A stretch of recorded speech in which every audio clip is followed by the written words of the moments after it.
Hello and Happy New Year. Welcome to Famicast 237, the first Famicast of 2023, the very early part of January and 2023 in general, I guess.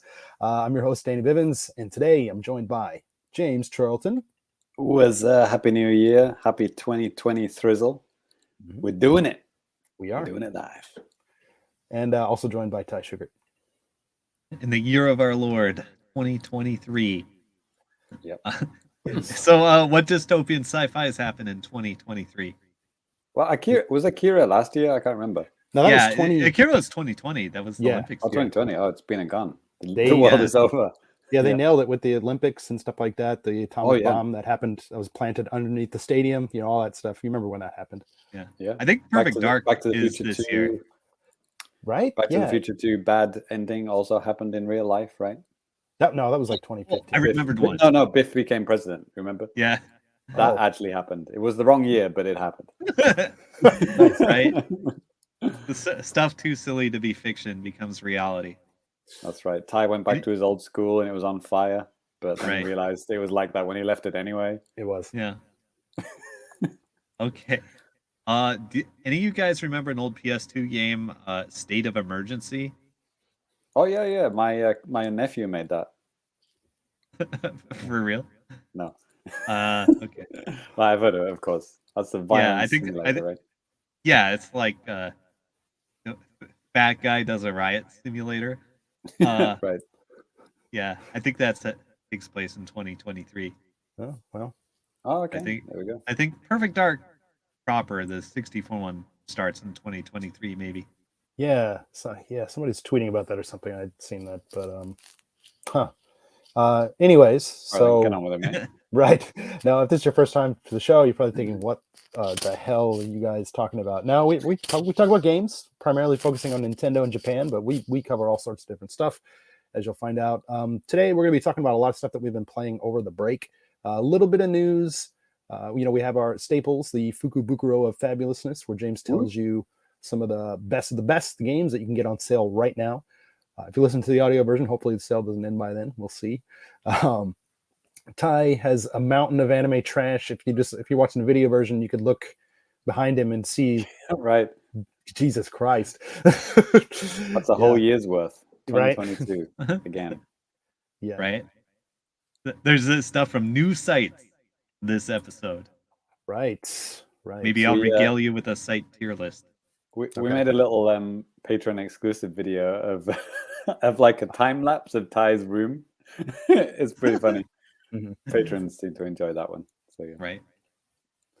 Yeah, we got some friends in the chat. Looks like John Cario's. He was in there. No, he's in there now too. Okay, cool. Balls, James Lemonade, and J-Cat's in there too. Welcome, guys. Welcome aboard.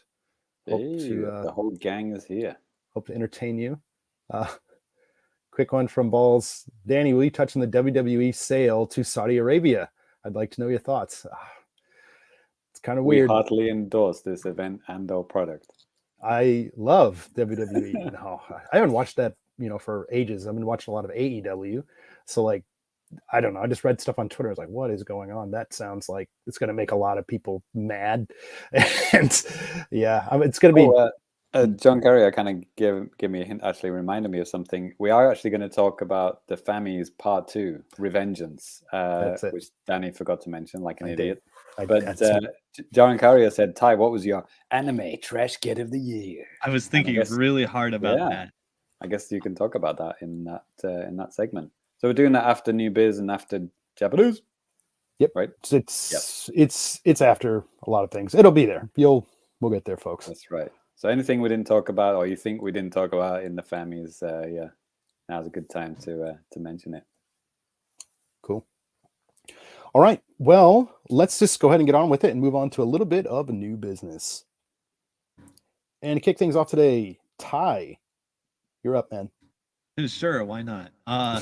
So, over winter vacation, I got hooked on Project Zomboid. Holy shit.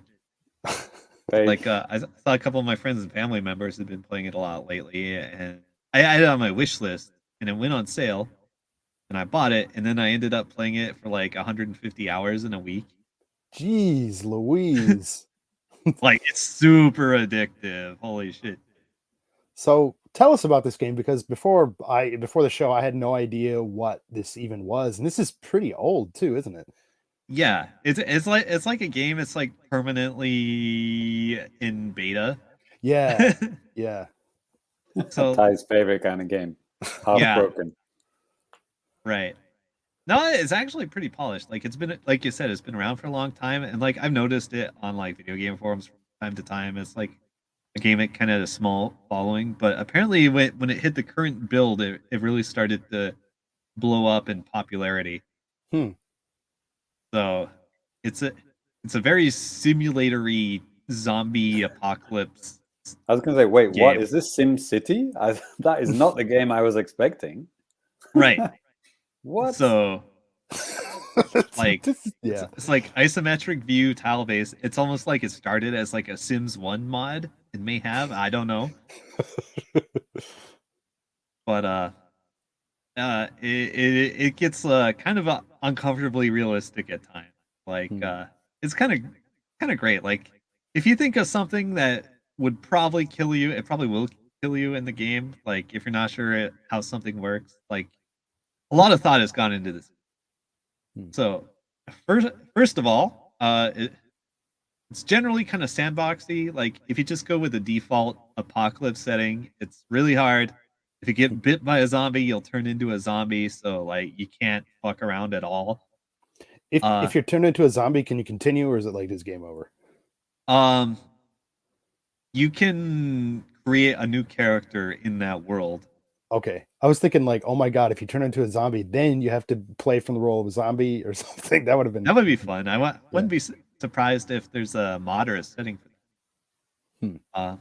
Yeah, mods are very popular in this game. I haven't tried any yet, but like a lot of people just use tons of mods, and like some of the features get rolled into the real game after a while. So basically, the flow kind of starts from you just start, and like the zombie apocalypse is happening, and you run out in the street, and it's like chaos everywhere. And then, like, you basically, first thing you have to do is like protect yourself. Like get something bite proof on. Get yourself a frying pan or something to bludgeon zombies. And then like try to shack up somewhere semi safe. And then like after that, you get into the survival game stuff. Like, you have to have your supply of food and water. You have to build a base, maybe like board up the windows or build a wall or something, depending on like your character's abilities. Oh yeah, he could be a sous chef. Sure. Yeah, that's yeah. And like, within like a couple weeks, the power and water are going to get cut off, so you have to figure out how you're going to get a supply of water. How are you going to fucking feed yourself? Is this a like single player game type? No. It is multiplayer. So one of my friends said humans are humans. Yes. Nice. I kind of think most people like play it by themselves because it is very sandboxy. But there's people that play in groups too. Yeah, like this guy in the screenshot, he knows the score right here. He's built a wall out of like hot wired cars. Yeah. And there are a lot of funny ways to die. So you can just put those cars down, just like click, put them down. Yeah. Okay. No, absolutely not. You have to go find them, repair them, gas them up, hot wire them, whatever it takes. Like, you find a car, and maybe it'll work, maybe it won't. Maybe it just needs gas.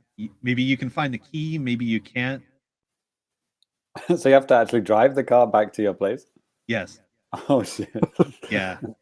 Like, yeah, like you can repair cars, you can repair every part of the car. Yeah, holy crap. This game has a ton of detail. Like a wild amount of detail. Let's see. My favorite detail that something they patched in like the last patch that caught a lot of people off guard is if you have power and you have a microwave, you can cook things in it, obviously, or you can even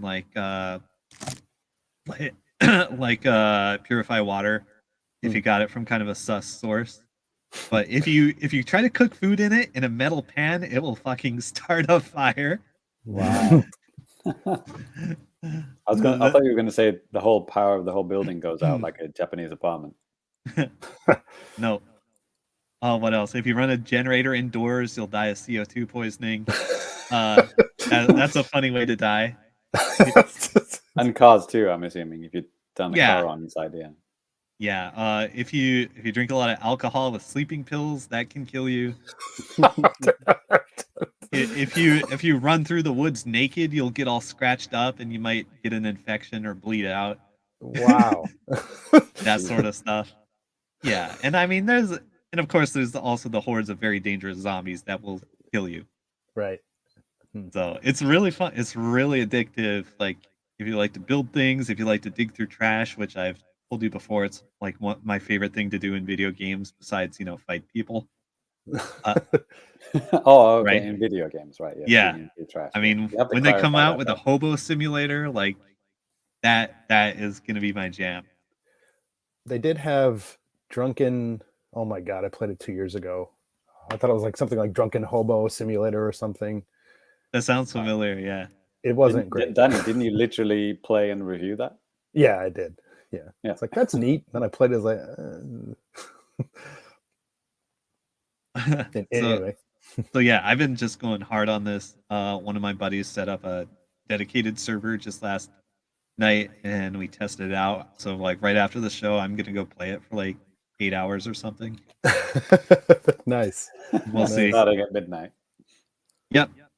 Yeah. Nice. Yeah. The environments are cool. Like the standard map that comes with it is some fucking state. Kentucky. Like the whole state, or like it's a big chunk of it. It's like 3 towns and like a major Louisville, I think, is like the main city, and like it's a couple towns outside of it. Like, is it scaled down a little bit, but like the whole map is like 34 square miles for real. Jeez. It is very big. Yeah, when I first started seeing screenshots of this, like before the show, I didn't really know what to make of this. Like, what is going on? In one screenshot, you have a guy with like tons of stuff cooking, and the next one you see, like you said, there's a guy that put a bunch of cars in the way, like made a wall to protect himself from zombies. Another person's like farming, like Harvest Moon, but there's zombies outside the fence. And it's like, dude, what? This guy's about to hold off a horde with like a push broom, it looks like. Yeah. So is the goal just to like stay alive as long as possible? Like, is there a day? Like I said, it's pretty sandboxy. You have to kind of set your own goals, but generally, it's stay alive as long as possible. When you die, it tells you how long you lived and how many zombies you killed. Okay. Right. Yep. And there must be some kind of like ranking for that. Yeah. Well, I don't think there's a leaderboard or anything.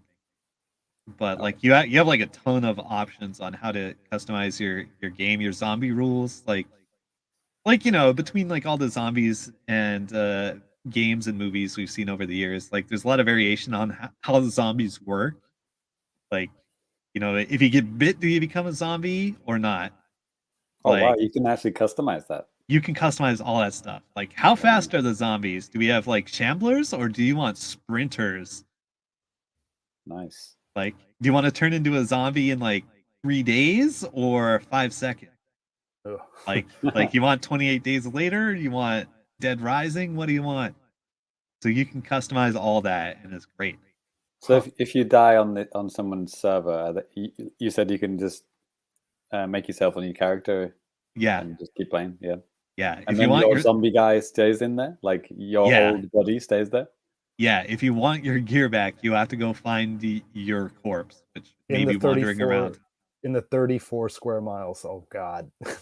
Yeah. Well, I mean, zombies usually don't wander too much. That's true, yeah. I mean, they are kind of dumb. You can probably find yourself pretty easily. But, like, the big loss is going to be, like, your skills. Like, your character has, like, a lot of skills that they build up. There's, like, 8 different categories, I think.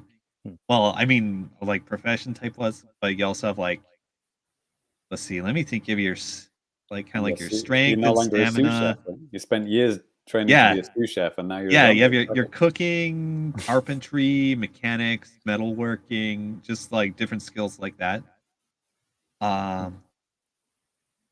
And then also, you know, like aiming, reloading, that sort of stuff is specific. And like there are like special things depending on like what kind of starting profession your character has.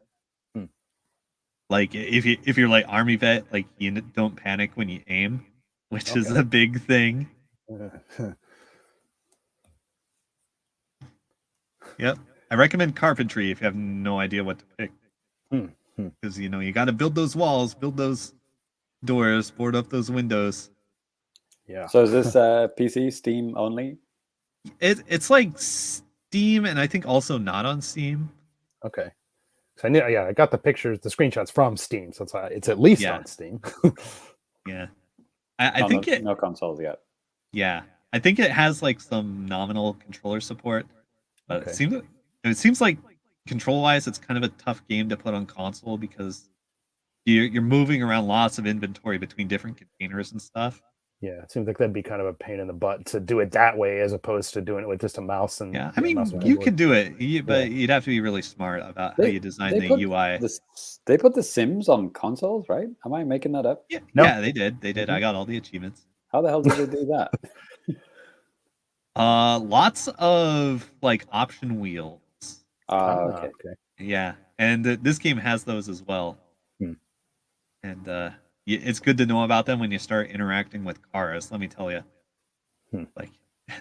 like you have a lot of stuff like, you know, open door, siphon gas, break window, etc., etc. If you break a window, remember to clear out the broken glass before you crawl through, or you're gonna slice yourself up. Cool. Funny ways to die. Don't walk through glass barefoot. Also, I try not to. Yeah.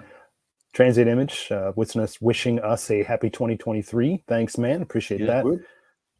We're gonna build a wall, a beautiful wall. We're gonna build a wall, beautiful wall. It's the biggest wall you've ever seen. You've never seen it. Huge. Wall like this. Oh my god. Huge. Yeah. Huge. I have walled off an entire neighborhood on one of my saves. It's pretty good. Transient Image also said that the Sims 3 is on the 3DS actually. Whoa. LMAO. Well, that makes more sense with the touchscreen, right? With the touchscreen, I could see that working. But like, I know they have them on GameCube, like that era of systems. They have Sim games on that, and like Ty said, it's probably wheels and stuff. Otherwise, So maybe this is a game that'll find itself to console once it has like real retail version. Yeah, this. I saw Tyler, this game, and again, what's the name again? Project Zomboid. Well, I saw that this Project Zomboid has been in this early access since 2013. Yeah, dude. Like it's been around for a while. 10 years. Yeah. Almost 10 years of access. Yeah. Those last few bugs. Yeah. Yeah. Like I said, I've seen it mentioned from time to time, but like it is really started to blow up like late last year. Okay. Oh yeah, people have been trapped at home, and that makes sense, doesn't it? Yeah, but I mean, like a lot of the really good features, right, really clicked into place this build, as far as I know. So like the first version I played, build 41. Okay. But and I started to get sucked into the YouTube content for this game, which is pretty good. Oh boy. Yeah. So I recommend it. We'll wishlist it. And or if one of you guys out there has it, like hit me up. We might play some games together. I wonder if it's Steam Deck compatible. Yeah, I wonder. I would want a mouse for this game. You still could. Have it in handheld, have a mouse like over here. Perfect. Yeah. They have some kind of touch thing, don't they? Yeah, I don't know. Maybe mouse-like thing. It seems this. I'm struggling to find an urge to play this outside of a desktop. I don't think I would want to. Sure. Fair enough. Understand. Oh, there you go. That's basically the only thing I've been playing. Okay, man. Only 150 hours. That's impressive. I thought I was doing pretty good over winter vacation, but don't ever talk to Ty. No, I got my first taste, and it's like drugs. I get you, man. I know how it goes. Not to that extent, but bless you. Excuse me. Yeah. Good game. Cool. All right. Well, JC, would you take it away? It's me. Yep. All right then. So yeah, we're going to update everyone on games that we've been playing that didn't qualify for awards. We'll talk about that in the Fammies section. So I won't talk about those right now, but I'll talk about the new games. So we got a code for a game called Sail Forth, as in Forth, go forth, that kind of forth. Right at the end of but which December. kind of sail is it? Is it like SALE or SAIL? The sailboat. Are the sail. Yeah. Okay. That's a good point, actually. Yeah, Sail Forth is like 16 variations of how you could spell those and different combinations, right? Well, regardless, whoops. If you're looking at the video version or the audio version, or if you have video version, you can see it on the screen right now. Audio version, if you pick up your phone, please don't do it while you're driving. You should be able to see some kind of artwork on there for the enhanced version of the show. Yeah, so it's basically the sailing bits from Wind Waker on a game like just that. So you never get out the boat. Okay. You're always on the boat. You can upgrade your boat. You can add cannons to it. You can add, you can expand it, make it bigger. You can buy bigger kind of bigger boats with more sails and more parts to put more weapons. But that's all you're doing. And it's a very, very serene, kind of relaxing game most of the time. And you don't really have to attack anyone else. You could just like sail around them. But you can like pick up,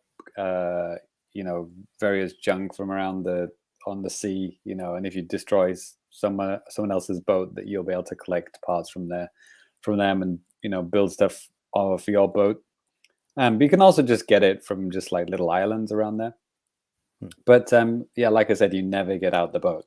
So it's I think the thing that I liked about the sailing of Wind Waker is that you could see a little island and then park your boat and then hop out and explore it, right? That's kind of like part of the fun of like, sailing and adventuring, right? I guess Assassin's Creed, Black Flag, similar kind of vibe, right? Yeah. But this one, you don't have that part of it. So it's very chill, and it's got pleasant kind of atmospheric sounds and everything, and it looks really nice. And they've nailed that kind of cartoony kind of cell shaded look to it, like the waves and everything. They've nailed that part of it. But it's just the fact that that's all it is. So it does feel like, it's an indie game budget, so they can't really have the adventure game part of it. So they're just focusing on one part of it. So yeah, see, maybe watch some videos of it. We have a video of it on our YouTube channel. Check it out. See what you think. If you want that kind of like chill game. I'm not really sure what the end goal is, and maybe just keep expanding and stuff. It does have some quite good dialogue, actually. It has some characters that you meet, like the shopkeeper and stuff. He has some really good dialogue. I think the writing is pretty good. You've got the Japanese version screenshots. Okay, cool. I didn't know there was a Japanese version. All right. Yeah, I'm playing it in English. So yeah, not really much else to say about it, unless you guys have any questions. No, it looks cool. Yeah. Yeah. There's not really much else I can really say about it. You never get out of the boat? Never. Yeah. I want to get out the boat, man. Guess not. Yep. Anyway, but the games that I bought over the Christmas period were on sale. They've been on my wish list for a while.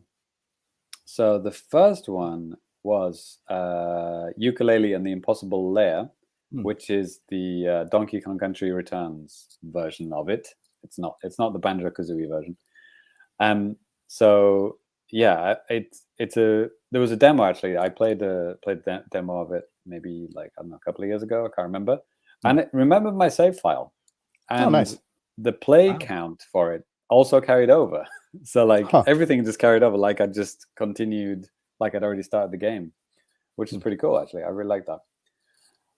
So the trick with this one is the impossible layer part of the title is there is a stage which is available right at the beginning of the game, which if you get to the end of it, like that's it. That's the credits. The problem is it's like the hardest fucking stage ever, and you will not get past one part of it. So then you have to complete stages, and when you complete a stage, you get a one of these kind of thing that's called worker bees or something like that, and they'll give you 1 hit point to go into the impossible layer. So I think the goal is really to collect as many of these worker bees as you can, so you have enough hit points to get through the impossible layer, which is kind of exciting if you're like a speedrunner, like if you actually completely mastered this game, you could start a new save file and complete the game immediately. That's pretty cool. I might maybe watch some YouTube videos of that. But for everyone else, it's that's not really possible. It's and it's part of the fun is playing the stages anyway. So yeah, it does very much feel like a Donkey Kong Country Returns game, which is the 3D, 2D, 3D one. Right. If you're with me, there was one on the Wii where you had to shake the remote to roll. Yeah, that was rip that idea. Other fans modded it later. And then the 3DS version came out too, and I don't think they had that. It was just assigned to a button. The 3DS one also fixed it as well. Yeah, but then they did an incredible sequel for the Wii U, and it's available on Switch as well. The Tropical Freeze, which is hands down a really good Donkey Kong Country game with incredibly hard bosses and incredibly hard stages, amazing music.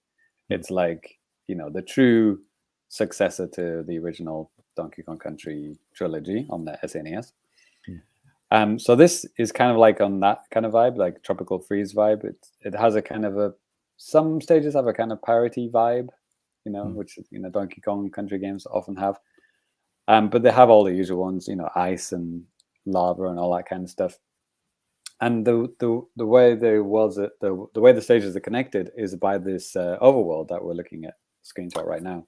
Okay. And this one you do actually control it like Banjo Kazooie. It is like an overhead, third person camera.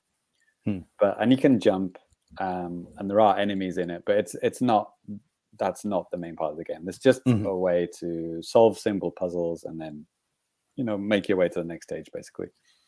But the stages are these books, which are like these open books on the floor.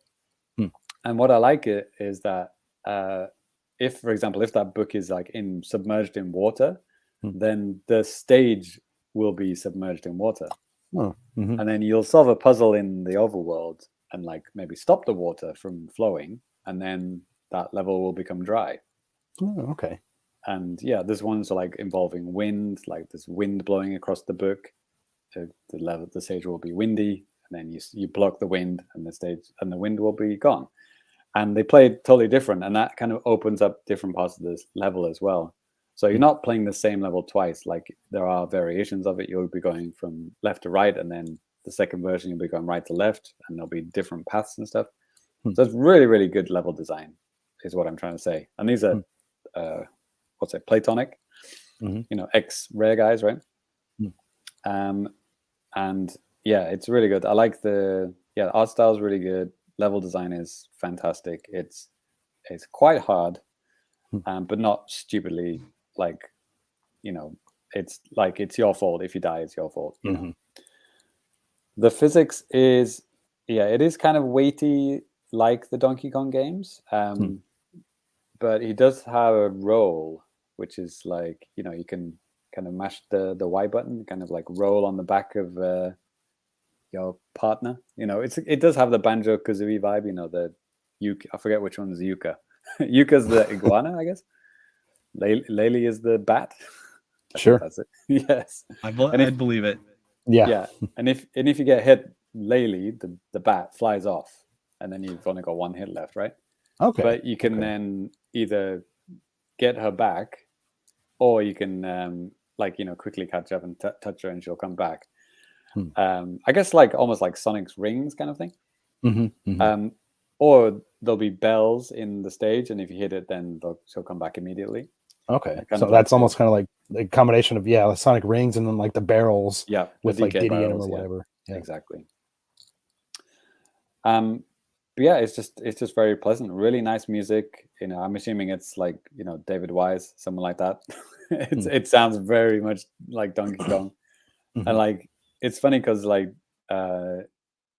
Danny, I don't know if I'm going to spoil okay, I'm not going to spoil Danny's new biz, but it's funny because Danny was posting videos on his Twitter of a game that he was playing, and then I was playing this game, and the music was so similar. Some of the stages was so similar. The music, it's kind of incredible. Just one bar different. Right. So, but I like that. It's nice having new rare music, rare style music in a completely unique game, a new game. So yeah, really enjoying it, and I got it for ridiculously bright. It was 400 yen or something like that. I had some gold coins, so I had a little bit of money off as well. Absolute bargain. So yeah, looking forward to playing more of that.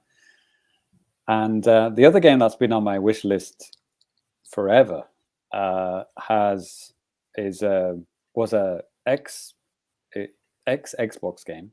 It used to be an Xbox exclusive, and then it went to Oculus, I think, or something like that. It's had a very kind of weird checkered past anyway. It's now on everything, and it's a new Super Lucky's Tale. I think it was just called Super Lucky's Tale on the Xbox, and then they made a new version, new Super Lucky's Tale. So I read some reviews of Super Lucky's Tale, the original Xbox version, and it kind of got I don't know, middling reviews, 6 out of 10s, something like that. People were complaining about the camera and a little bit of jank. But they really liked the character and everything, and everything was really good, but they just didn't get the camera right. It was so close to being a really good 3D platformer. And then new Super Lucky's Tale, they went back and they fixed all those problems. So this is the version that should have come out originally, and it's fantastic. It is hands down the best 3D platformer I'd played outside of a 3D Mario. It's so good. I'm just blown away by how impressed I am with this game.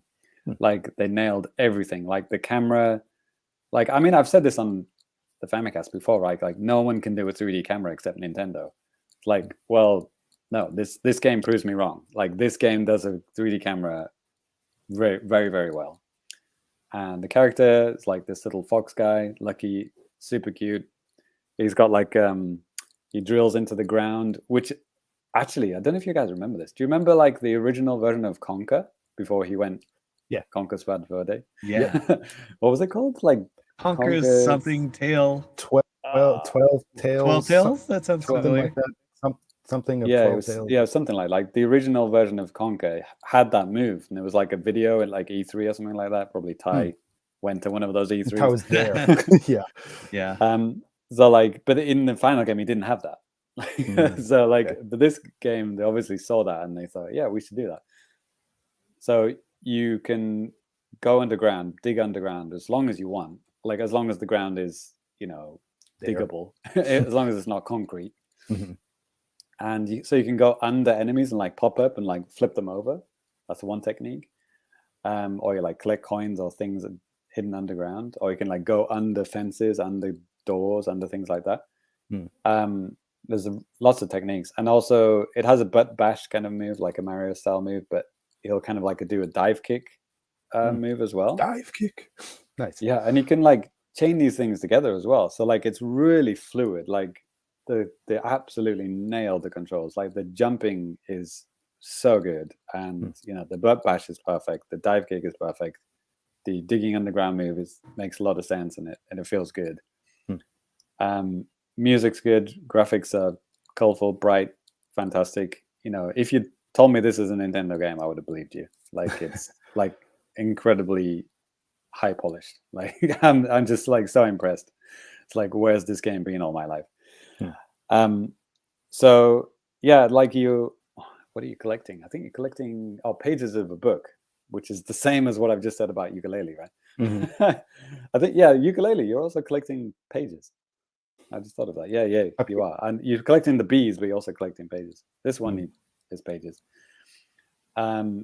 So you have to, I think each world you have to get maybe 8 pages, basically, superstars or whatever, shines, and to unlock the boss, and then you beat the boss and you go on to the next world. So you don't have to beat all the stages in the world, actually. There's more than 8 stages in a world. And there are also some kind of like secret pages that you can find by doing like little puzzles. Or like hidden kind of puzzle rooms and stuff like that. So you can easily get to the next stage. And actually, that's one thing I'm not really sure about. Like you can get like maybe 15 pages and you only need 8, but then you don't really have any other reason to go back and find the other pages other than just to say, I got all the pages in that world and check it off on your checklist. But there are no reason to do that. So yeah, which I guess is the same for Mario games as well, right? You don't have to get 120 power stars unless you want to see Yoshi. Spoilers. Yeah, my little brother did it. That's good enough, right? But yeah, we're really, really liking it. I probably like this more than Yooka-Laylee. Well, Yooka-Laylee is good as well, but like, yeah, this one just completely blew me away. It's fantastic and highly recommended. I think it wasn't like super cheap. It was like less than 1,000 yen. I think it was around about 1,000 yen. But like, it was like that was the cheapest it had ever been. So, and I wanted it for a long time because there is a demo actually. If you at all interested, I would highly recommend the demo. I don't think the demo carried over though. Similar to Yooka-Laylee, I played the demo, whatever, a year ago, and I don't think it, because I remember doing the tutorial level again. It's like I've already done this, so it doesn't carry over, but it's it's worth playing the demo. See what you think. Yes. Oh, Laylee's Lemonade's written something about the history of the game here. So Lux Tale was a VR game. Yeah, that's the thing I was thinking about. Then it was an Xbox exclusive, Super Lucky's Tale. And the new Super Lucky's Tale came to Switch and made all improvements. Yeah, absolutely. Yep. So yeah, I remember hearing about this on like Giant Bomb like 7 years ago, something, as a VR game. And people were impressed because it's like a 3D platformer, but the camera is your head. So like you're looking around physically, you're looking around corners. Sounds intuitive. Which sounded, it sounded interesting. It apparently, didn't work that well, but like, yeah. So I don't know if this new version on everything also. I assume it is. It's on, I mean, Russ brought it up on it, one of James's things that he hates for us to say, but it's on Game Pass. Oh, yeah. Yeah, there you go. Apparently. So there's that. And yeah, I think it's probably on PlayStation. I don't see why it wouldn't be at this point. It wouldn't be. Yeah. Why would it only be on Xbox and Switch? But yeah. Strange things. Highly recommended. Great game. And I can now have another 3D platformer that's not made by Nintendo, and that actually is good. Because like that Yooka-Laylee, the other Yooka-Laylee, the one that I didn't buy, the one I did buy years ago for very cheap. Yeah, a couple hundred. I mean, that sounded like it was a collectathon, and it was it didn't nail the camera perfectly, and it was a little bit annoying. So yeah, this one doesn't have any of those problems. Okay. New Super Lucky's Tale. Make sure you got the new on the title. Right. Right. Oh yeah, and this also dispels the myth that any game with new at the beginning is trash. Like New Yoshi's Island and New Super Mario Brothers. Right. New Super Lucky's Tale is actually a good game. So there you go. So Danny, you can now reveal the game that I was trying to talk around. Yeah. Yeah. So I've been playing a couple of different games, but I thought that this would actually be perfect because one of the games I played was actually Banjo Kazooie on the Nintendo 64 via the Switch. So there it is. Yeah, I mean, again, this is one of those type of games it's on Game Pass. You can play it that way. You can obviously play it on OG hardware, or you can play it on the Switch. Nintendo 64 app that just came out last year, January 21st or something like that. Or play it on Xbox. Yeah, actually, I played basically all versions just very, recently, just over the past couple of days and stuff like that. I even got some of my own footage just kind of put in here too. Only one way to play with the proper controller, though, right? That's nice, but I will say, like, the cool thing about the Xbox version, which released originally on the 360, they redid like the controls, so it matched like a modern controller, which is kind of nice. And they actually made it like actual like widescreen. I'd have to do like some side-by-side comparison, because I wonder if they just cropped out, the top and bottom and just kind of zoomed it in like that. I wonder if that's how they did that. I'm not sure. I like your tweet where you posted the video of yourself turning into a pumpkin and getting flushed down the toilet. Yeah, man. Yeah, that was just last night. Good time. It's a good game. Yeah, I'm just really, really pleasantly surprised with this. I borrowed this from a friend back in like 1999 or 98 or something like that, when it was still relatively new. But you're borrowing a game, so you don't have all the time in the world to play it. So I barely got anywhere in this game back in the day. So it was, and then just because I played that Super Kiwi 64 game, that kind of the indie kind of like one of these old school like N64 platformer type of things, and it's kind of made me want to play something like this, because I have never played this one before. And I seriously was not disappointed. And something I think Russ brought up, and maybe the comments or somewhere, and if it wasn't Russ, it was somebody else, I'm really sorry, but that I think one of the biggest differences between that game, Super Kiwi 64, and this is Super Kiwi 64, you don't really have any character interactions. And also it's extremely short. You can finish that one in a couple of hours, but this, you're talking to a lot of different characters. And the writing's funny. It's charming. The characters, the designs are great. I like how Kazooie's always, mouthing off to old Goggle Boy, little mole guy, or just about anybody that you come across, really. So that's always kind of fun.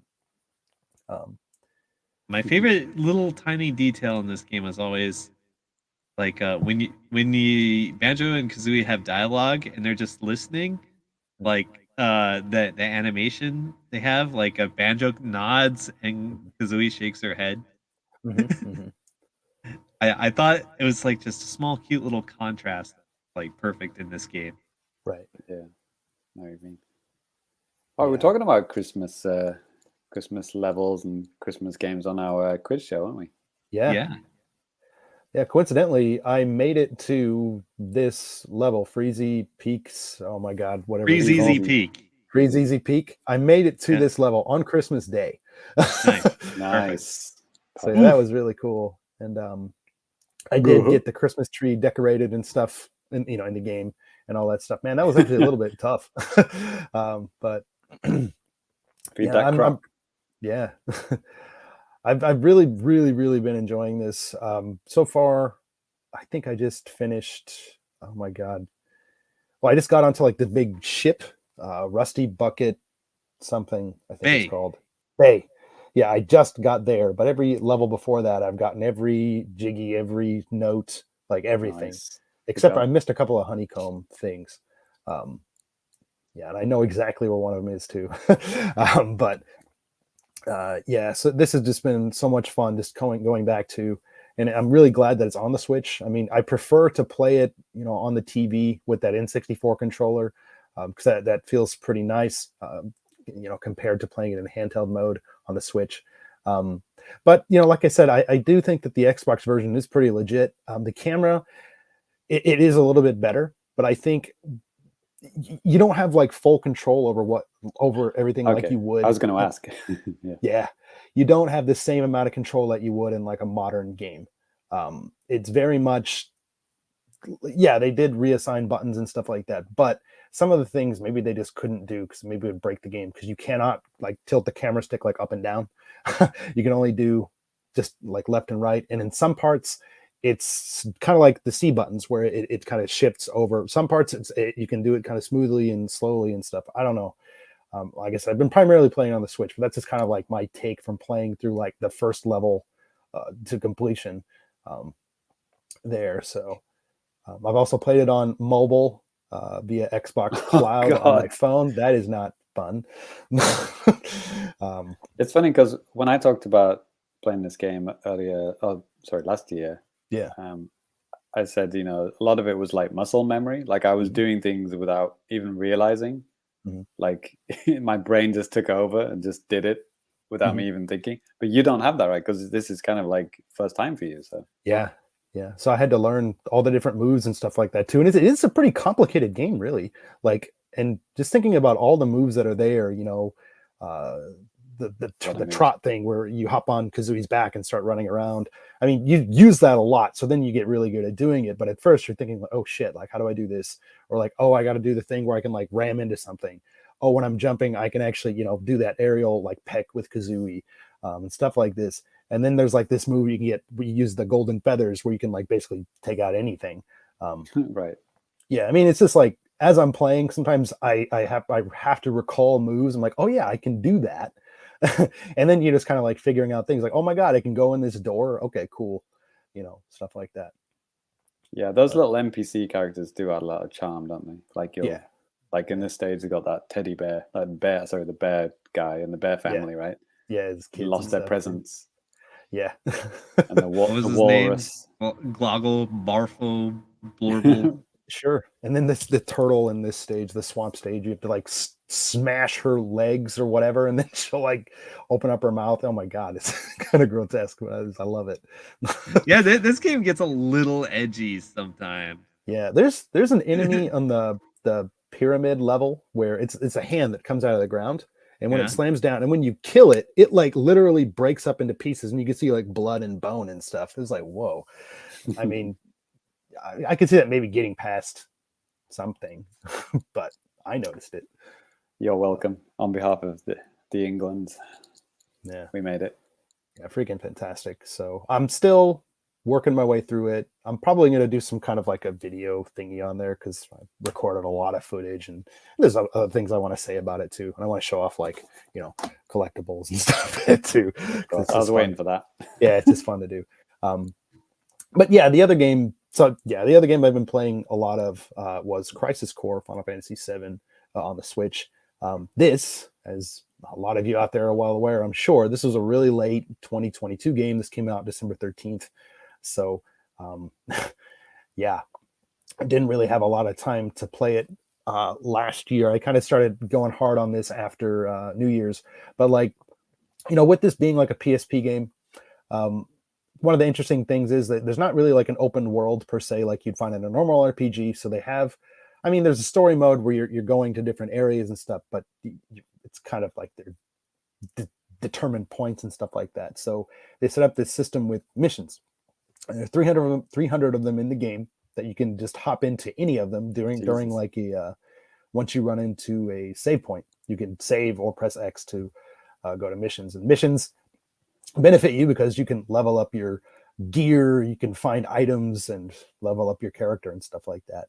And unlike a lot of RPGs, this game isn't about just like leveling up your character. It's more about leveling up your gear and just like that kind of stuff. And also like kind of combining what's called your materia, the stuff that makes it so you can do like special attacks and stuff, kind of like making that stuff stronger. Because you can get like stat boosts and stuff like that. So that's kind of cool. I really like the combat in this game too, because it's really action oriented and stuff like that. You can see, you know, rolling around a lot, kind of like dodging, trying to be precise and, you know, with your moves and stuff like that. But you can also use like magic by holding, you know, L and then using the face button. So it's basically kind of trying to like mix all this stuff in the most efficient way possible. Because if you do it good enough, you could even get like basically rewarded for being good at the game. Get like more health, get your health refilled, get your magic refilled, get more health than what you have, and stuff like that. And it's funny because it reminded me of Monster Hunter just for a second there, like with the rolling and the big monsters and stuff. Yeah, that also started on PSP. Oh no, it started on PS2, didn't it? Monster Hunter. Yeah, but it got super popular on PSP. Yeah, PSP, yeah. And yeah, I guess it is kind of similar in the sense that, yeah, you are rolling around and doing a lot of stuff in this action area and stuff like that. But I think Monster Hunter is a lot slower, at least the older Monster Hunters and stuff like that. You have to be, a little bit more deliberate. This is really kind of high paced, quick action type of stuff, which is why I like it, which is why I don't really care for a lot of Monster Hunter games, because they're just a little slow for me. But yeah, and Balls asks, is this a Switch version that you're showing here in the video? And yeah, this is. It's pretty amazing that even for a Switch game, this game actually does look pretty nice. I was second guessing it as well. I was like, that character looks a little bit too good to be on Switch. Yeah. But I mean, you got to think about it this way too. Since some of these levels, they're not wide open. They are very closed and very linear and very segmented. So that makes it so that, the developers can pull off little tricks like this, put in more details on character models, and maybe kind of hide stuff with the environments by just maybe doing clever bump maps and stuff like that to make it so it looks good. When you're kind of from a distance, if you get really close, you might be like, ew. But I will say, like, the character models, though, yeah, they're pretty crazy. Like, even Zach, the the main character, when you get like really close on his face, you can even see like pores and stuff like that on his face. It's like, holy crap, man! Like, it's pretty cool. That was definitely not on the PSP version. Yeah. Yeah, I mean, it is, like I said, again, it is pretty impressive what they did with the game visually, even on the Switch. And I played this on the PS5 at TGS, and that was insane. 4K, 60 frames a second. Switch version is limited to 720p in docked and handheld, and 30 frames a second. Wow. So I mean, whatever. I think sometimes it's like the lighting and stuff like that is just like really good, so it can kind of make it seem better looking than what it really is, which is nice. So is this like Final Fantasy VII, like a prequel or something? Exactly. So like everybody, if you've played Final Fantasy VII, you've heard of the character Zack Fair, and you know that, basically part of Cloud's identity is Zack and stuff like that. And and we all know that, hey, cool, Zack's not alive in Final Fantasy VII. I wonder what happens to him at the end of this game. So, it's like one of those type of things. But you get to see a lot of different things that you wouldn't get to see in the original Final Fantasy VII. A lot more detail. And you can see, you go on missions like Sephiroth. You get to meet some other characters. Is Sephiroth a good guy in this game? Yeah. He's your bud for the most part. Little flashes of psychosis. Yeah. Not more than just little. Let me tell you that. So, Anakin Skywalker in Episode 2, your favorite movie? My favorite. Ooh, yep. That's 3. But so I beat this game just over the weekend, and loved it. Absolutely loved it. If I didn't have other things to play and stuff like that, I'd probably keep playing this, but it's like, well, I should move on. But it is structured like because it is a portable game, right? Yep. PSP game. Mm-hmm. So it must be weird playing on the console, like a mission-based game where you can just play for 3 minutes and then turn it off again, because it was designed for PSP. But now people are playing it on the PS5. Must be a bit weird. Yeah, because I mean, these missions are really short. Like, they can literally sometimes just take a minute.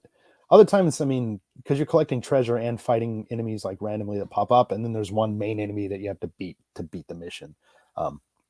So it just depends. If you don't go after the treasure and just go straight to the guy that you're supposed to fight, then you can get there really quick.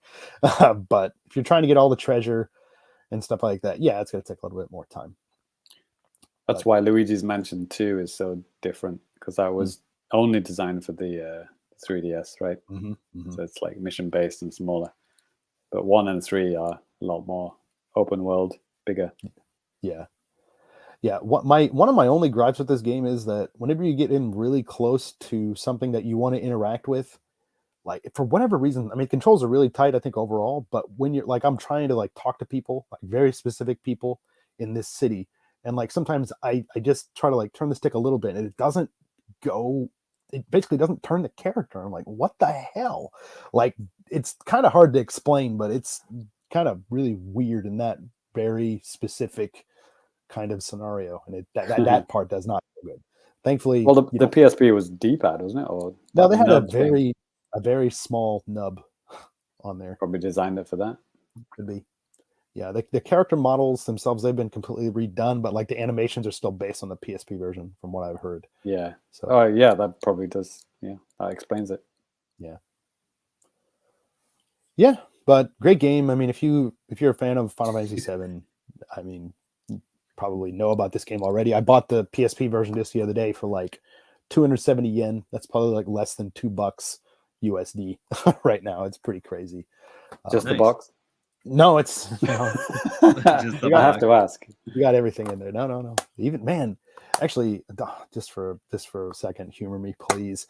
But like even inside of this box, like they have back in 2007 when this game came out, there was this thing called Potion, which is kind of celebrating the 10th anniversary of Final Fantasy VII. And it was like basically just like some kind of like a soda or something like that they'd sold. Mm-hmm. And I completely forgot about this until I saw this little flyer that was in this package, and I bought one back in 2007, and I was going to bring back.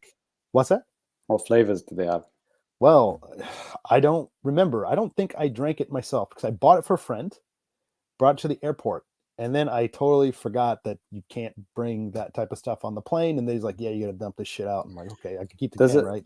Yeah. There's an old Nintendo World Report video of me and TYP in Akiba.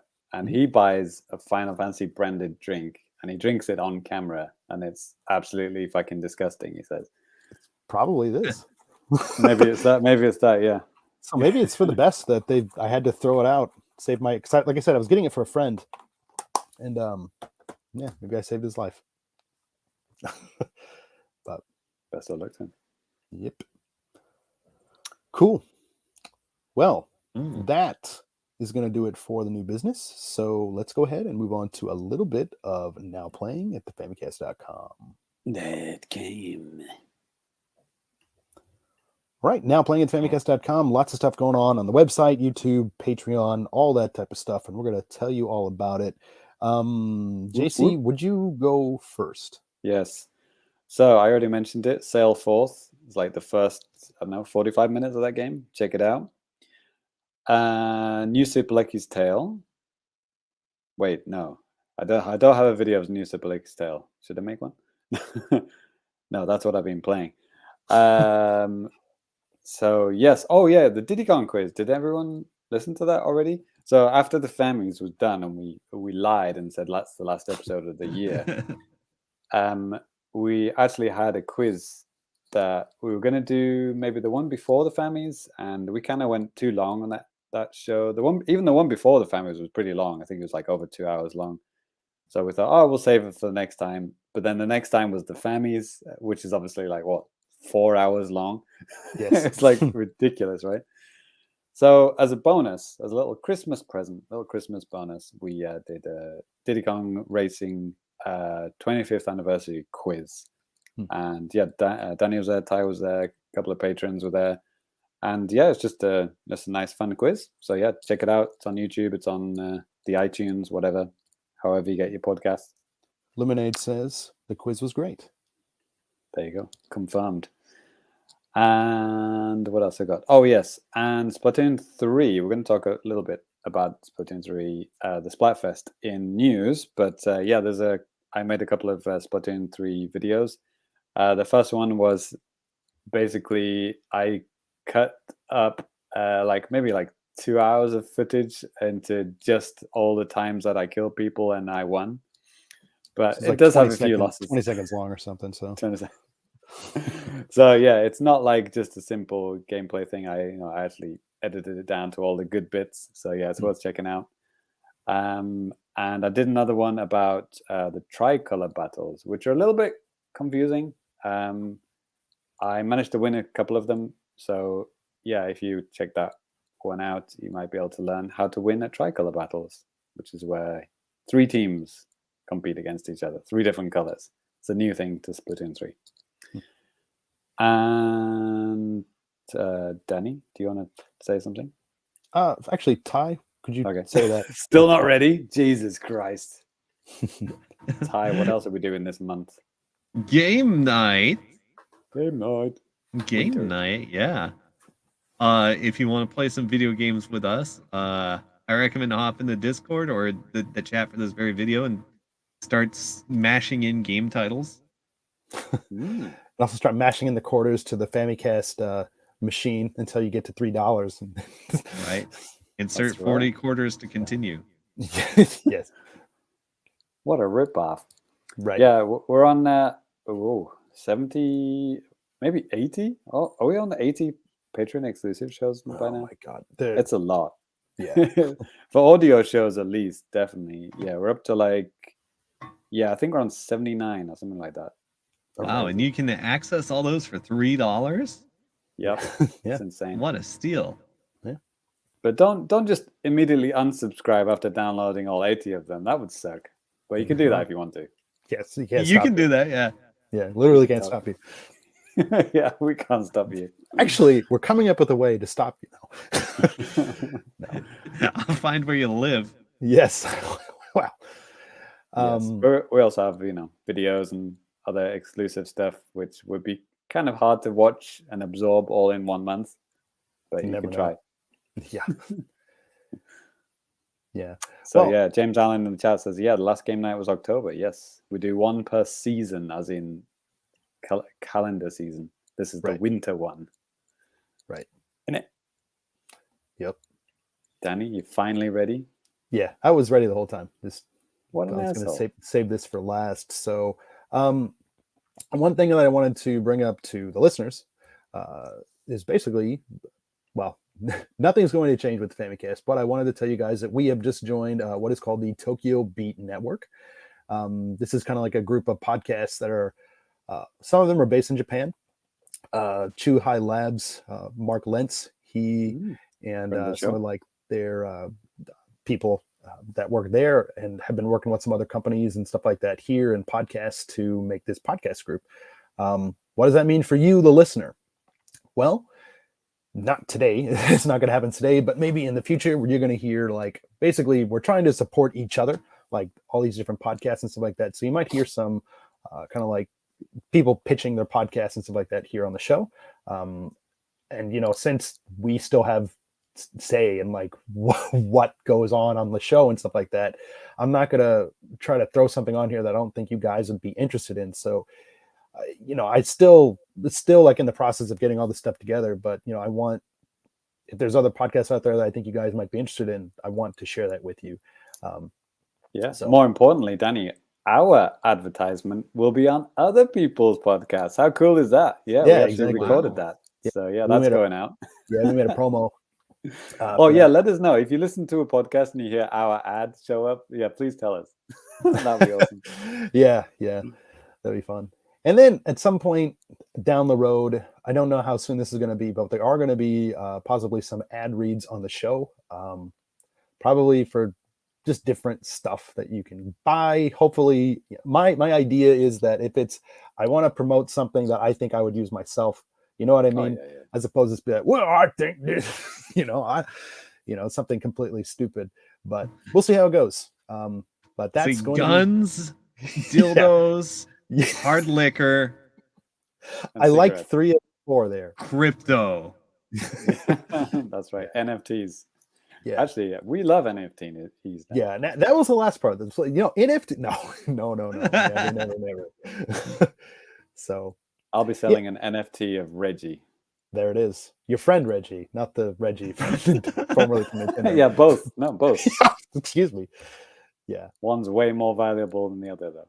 Yes. We know. Raid Shadow Legends. There's some good reactions in the chat, let me tell you. Yeah. John Cario went from to no. Probably when I went from guns and dildos to crypto. If we start talking about smartphone games, then you can tell we've jumped the shark, and you can unsubscribe and delete our YouTube channel. Mm-hmm. Yes. An ad for Danny's hemorrhoid cream. It's going to be coming. Right. The one he uses, or a different one? No. I'm looking to get some. Okay, all this and more.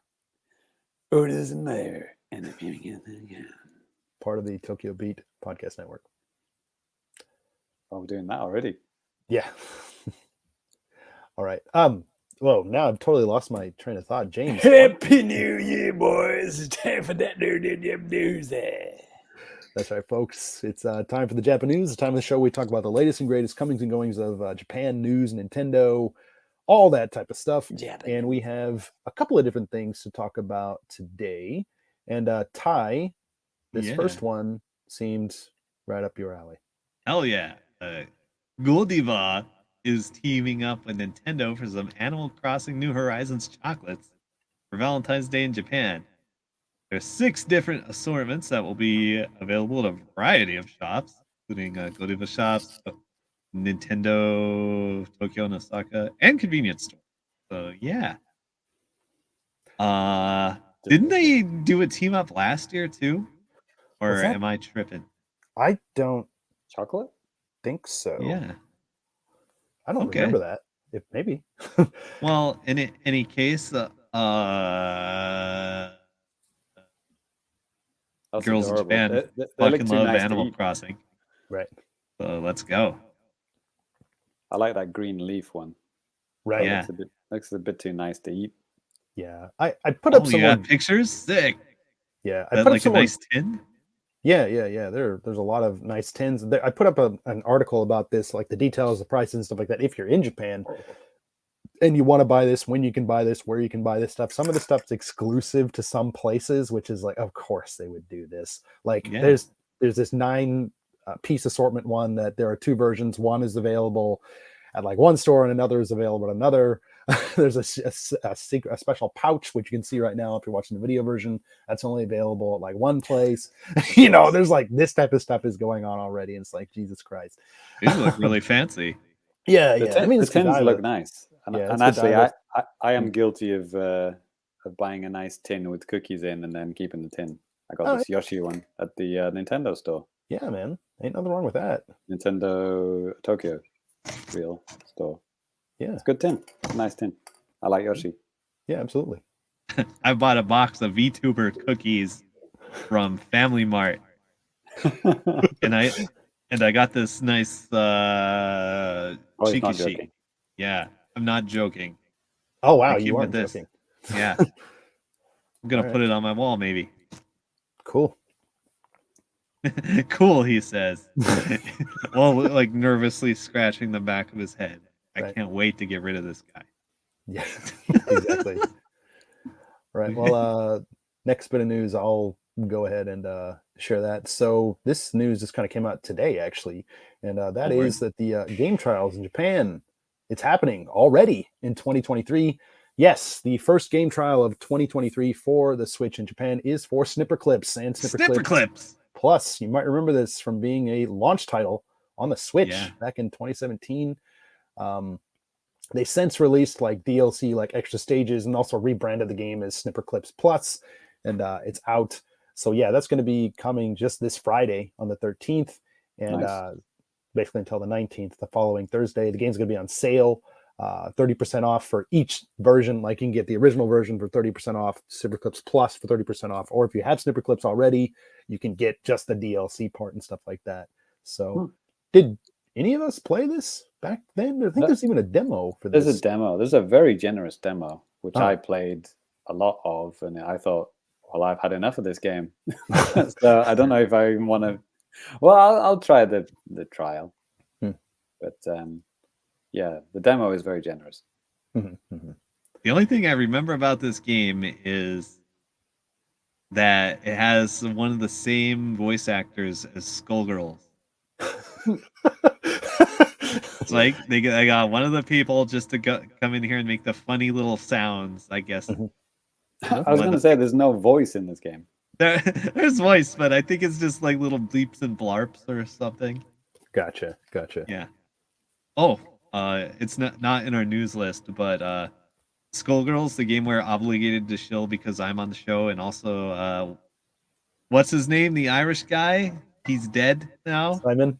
Yeah, Simon Skullgirls. He works for the company now, and we have to kind of shill the game. So Skullgirls Second Encore, the updated version, just got released on Switch this month. Okay. So go and buy it. There it is. Our work is Rest done. in peace, Simon Skullgirl. Right? That was ad number 3 in the span of like 5 minutes. Perfect. Right. Another thing, Danny, this is a co-op game, and it's, you know, similar to like when you play Overcooked by yourself, where you kind of pressing a button to switch between two people. It's kind of like that kind of vibe, and I'm not a big fan of playing co-op games by myself. Yeah, like and it doesn't have online, so that Squared had a weird thing too. I think I told you. Even you can play control 4 little guys with one controller. That was a mind fuck because you're using both sticks, and then to move like some of them, you have to press the triggers. Oh my god, like it worked, but it was just super confusing. You gotta, yeah, no way. But it's not as good as Raid Shadow Legends, available now on the iOS store. Rated T for teen. James, what we got next? Oh yeah. So now we can finally talk about the Splatfest. So the question I will say to you, Danny and Ty, which is the best taste sensation? Sweet, spicy, or sour? Ty, go. Spicy. Good choice, Danny. I definitely clicked the emoji poll in Discord. Nice. Danny? I like sweets a lot. I like spicy. My body can't handle it, but I still love it. Yeah, right. Thank you. The sickness I've had since I was 4, thanks. Loser. Perfect. So anyway, Danny's crippling medical condition aside, so yeah, the Splatfest was exactly that, sweet, spicy, sour, and ran from the 7th to the 9th, and the winner was my team, Team Sweet. It wasn't a complete landslide like it was last time. I think I forgot. I think maybe Sour got second. Maybe I can't remember now. Maybe Sour got second and Spicy got third. But it wasn't a full sweep like it was last time. So yeah, I got my seashells. Got my 24 seashells. I got to the well, they don't call it king rank anymore. They made it more of a gender neutral. Okay. It's ruler now. It used to be based on your avatar, like if your male or female avatar used to say, you know, king or queen, but now it's just ruler for everybody. So I got to sweet ruler, and yeah, got all my my seashells. But yeah, it was awesome. A lot of fun. I played like the shit ton of that. Actually, the first time I didn't play a salmon run in a while. I actually played, you know, regular turf war, regular. Well, not regular, but also the tricolor battles. Right. Which I'm starting to get the hang of now. I think JCat mentioned it in the last Splatfest that we talked about, where if you, it's like these massive sprinklers are above the stage, and then if you activate those, that it sprays the stage in your color. So the tricolor battle is the same rule. It is whoever paints the most floor. But you just have assistance from one of the 3 those celebrity, you know, Big Man, Shiver, and Fry. You know, those guys. They'll be up in the skyloft, kind of turning on these massive sprinklers to help you win. Right.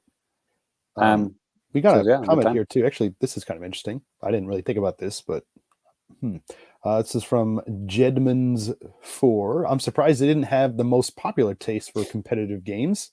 Salty. Hey, yes. Perfect. Nice. Pure salt. Right. That'd be great.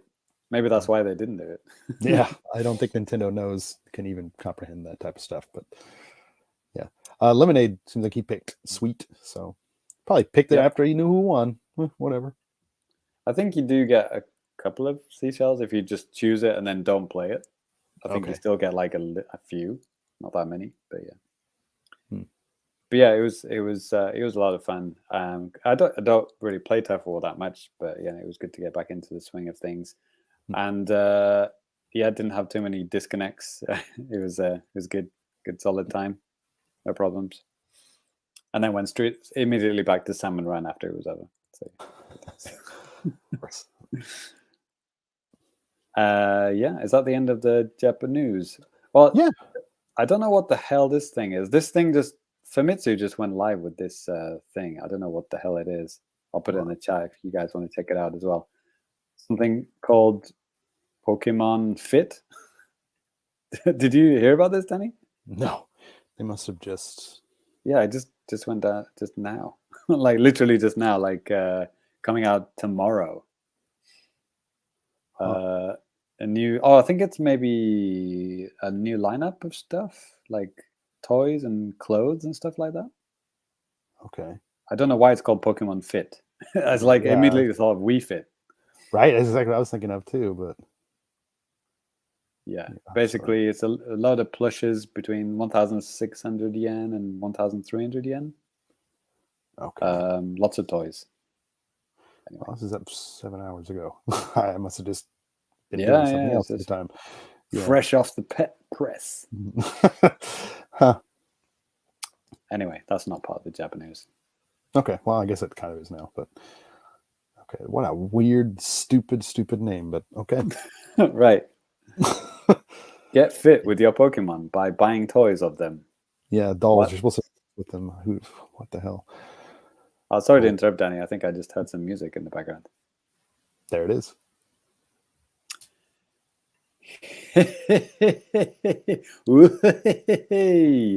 Yes, it is the Fukubukuro of Fabulousness. And it's really good timing because now is the time when Japan has Fukubukuros. Which, in case you didn't know, that isn't a word that I made up. It is not. It literally means like lucky bag, or I guess like lucky dip bag, I guess would make more sense. Like, or lucky owl if you're insane. Yeah. So, yeah, it's basically all the stores at the end of the year, they try and get rid of all of their stock. So what they do is they choose a few of like the cheapest things in their store and maybe a couple of medium price ones, and they throw it all in a bag, and then they price it at like roundabout what it would have cost to buy all those things individually, and then call it a lucky bag. So it's like, here are 500 erasers and a t-shirt. This is $50. You don't know what's in there. You open it up, you're like, whoa, cool, a used t-shirt and 500 erasers. Nice. Yeah. I mean, I have a if small, you listen to Fukubukuro story. Maybe I've told it before, but way back when I was an exchange student, there was an arcade over in Akihabara, the Taito arcade, and they had Fukubukuros in the UFO catchers, and they were so easy to get. Nice. So I would cruise down there. I would win as many as I could physically carry, take them back to the apartment, and me and my roommate would like put together these mini anime figures. And everybody I knew got like a talking hard gay keychain. Oh yeah, hard gay. I remember that guy. Gay. Razor Ramon, as he called himself. Kind of dating myself there, but yeah. Oh man, yeah. Whatever happened to that guy? Is he dead? He comes on TV sometimes, like more serious. Well, he's still dressed. He's like almost naked, but that's so Japan. It comes on like a really serious news show wearing like leather just pants. the speedo things, and it's like, okay. I think it came out that he was heterosexual and he wasn't as funny anymore. Right? Yeah. Yeah. Exactly. By the way, Don sounded off in the comments that Pokemon Fit isn't new. It's just like small plushies of like all the numbered Pokemon, and like it's just like a new generation was being added to the line. That's why they fit in your pocket, right? Yeah. Stupid, dumb name. Anyways, Fukubukuros. Right? Yes, we're going back to the original, the old $10. Metacritic score of 75% or more. The classic. We're going back to the US store. Although Japan did have some discounts on first-party games, actually, like Metroid Dread and stuff. Oh yeah, no, there's a sale going on. Check out. We have an article on the website, famicast.com. Check it out. That sale goes on until the 15th. You might, if you're looking to save some cash, the exchange rate is very favorable now. So, yes, check it out. Ty, get on Metroid Dread. So it's probably it'll never get any cheaper than it is now. Nice. How much is it? like 5,000. So it is like a very expensive game here. Like well, it's 7,000 type. So yeah, 5,000. That's like it's free if you pirate it. Well, also true. There's a free demo as well. Yes. So we're seeing my screen here. Yep. Cool. So let's dive in. So we got the Ori game, Ori Will of the Wisps, $7.49. Celeste is under $5. Man, that's a hell of a deal. Yeah, man, I would get that. Just get that immediately. Don't just get that. That's don't even argue about it. Yeah, a lot of these are lowest price ever, which is quite exciting. Which means it's the lowest it's ever been. Yep. Dead Cells. Oh, that's the Dead Cells DLC for $4. The other Ori game is also on sale for the same price, $7.49. What else we got here? Quake is for $4. Original Quake 1. Katamari Damacy is $7.49. Sonic Mania is under $10. Ty, I remember you described it as that one good one. Yeah, true. That is exactly what I said. That one good Sonic game.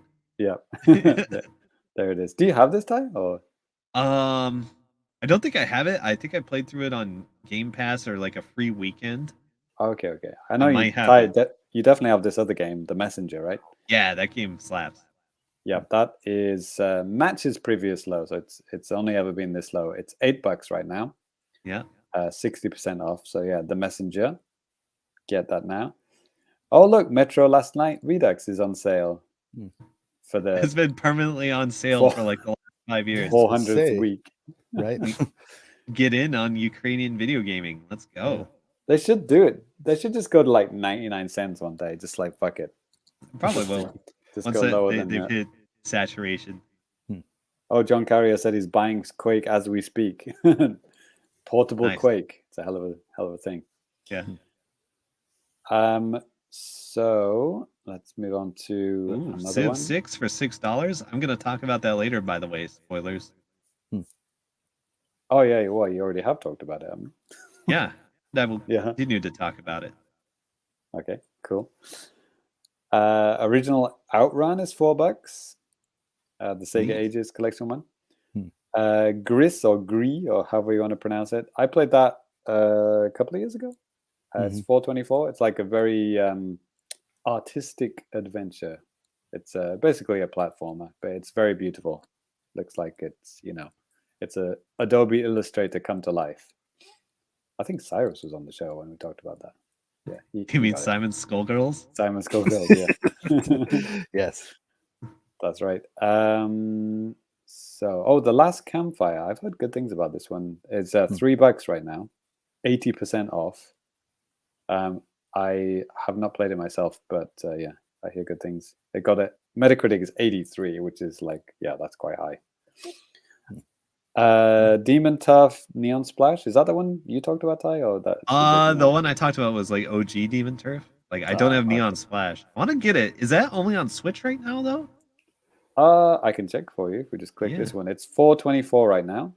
Okay. And if it was on Xbox, it would be here, Ty. It would be under... Okay, so maybe it is Switch exclusive at least for now. Switch exclusive. It released April last year. Okay. Published by Playtonic Friends. Oh wow, that Playtonic? Cool. Yeah. Really? I don't know. I'd never heard Playtonic Friends before. Yeah. Does this look similar to the one that you played there? Yeah, I mean, I know what this is.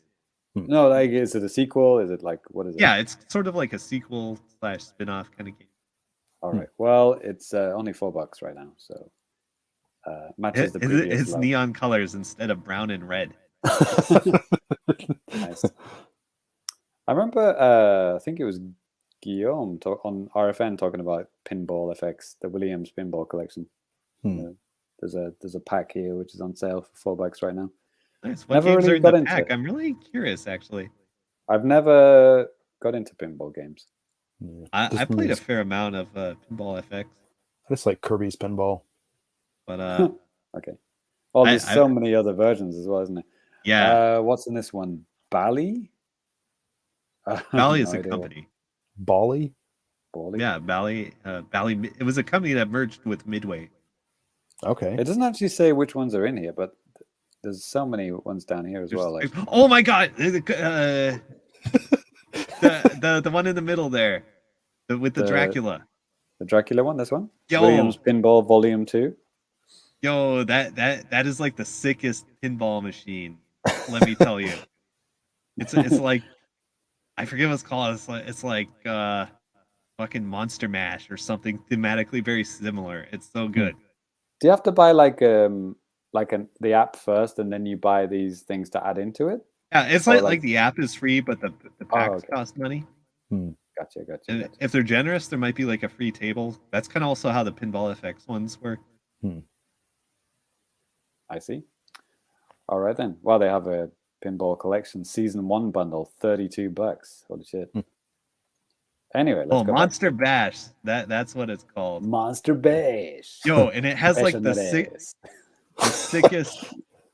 sickest art like I've ever seen in anything ever. Let me just share this real quick. Let's see. Share screen. You want to share screen? Okay, I have to stop. Yes, like I have to show you like the sickest pinball art you've ever seen in your life. Look at this shit. Can I zoom in? Yeah, you should be able to. I don't think I can. It's like it's like the weird site format. Oh no, wait, here we go. Look at this shit. Like this should be your PC wallpaper right now. Monster Bash. Look at this. We got Frankenstein on the keyboard. We got Dracula on the guitar. Something going on over here. That's pretty metal. Look at this. We got the Mummy. Look at this guitar. This is so cool. That the airbrush this right on the side of my carnival ride. Right? Right. Airbrush this onto my chest. That'd be great as a tattoo. Right. So I mean, I would seriously look into buying and playing anything associated with this. Right on. Let's go back. I'll dive back into the bag. There's a few more games to talk about here. So yeah, Bloodstained: The Curse of the Moon 2. Yeah, 1 and 2. Okay. Oh yeah, 1 and 2 is the first one is $5. The second one is $7.49. Right. But, famous YouTube video of ours.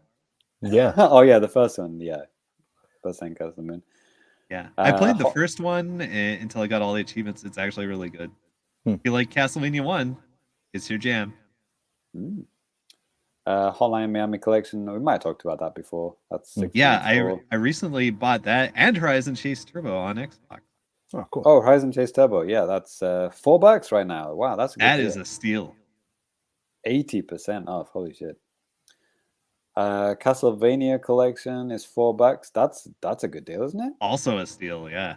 Yeah, $20 down to $4. Holy shit! You don't usually see Konami games like that reduced either. Yeah.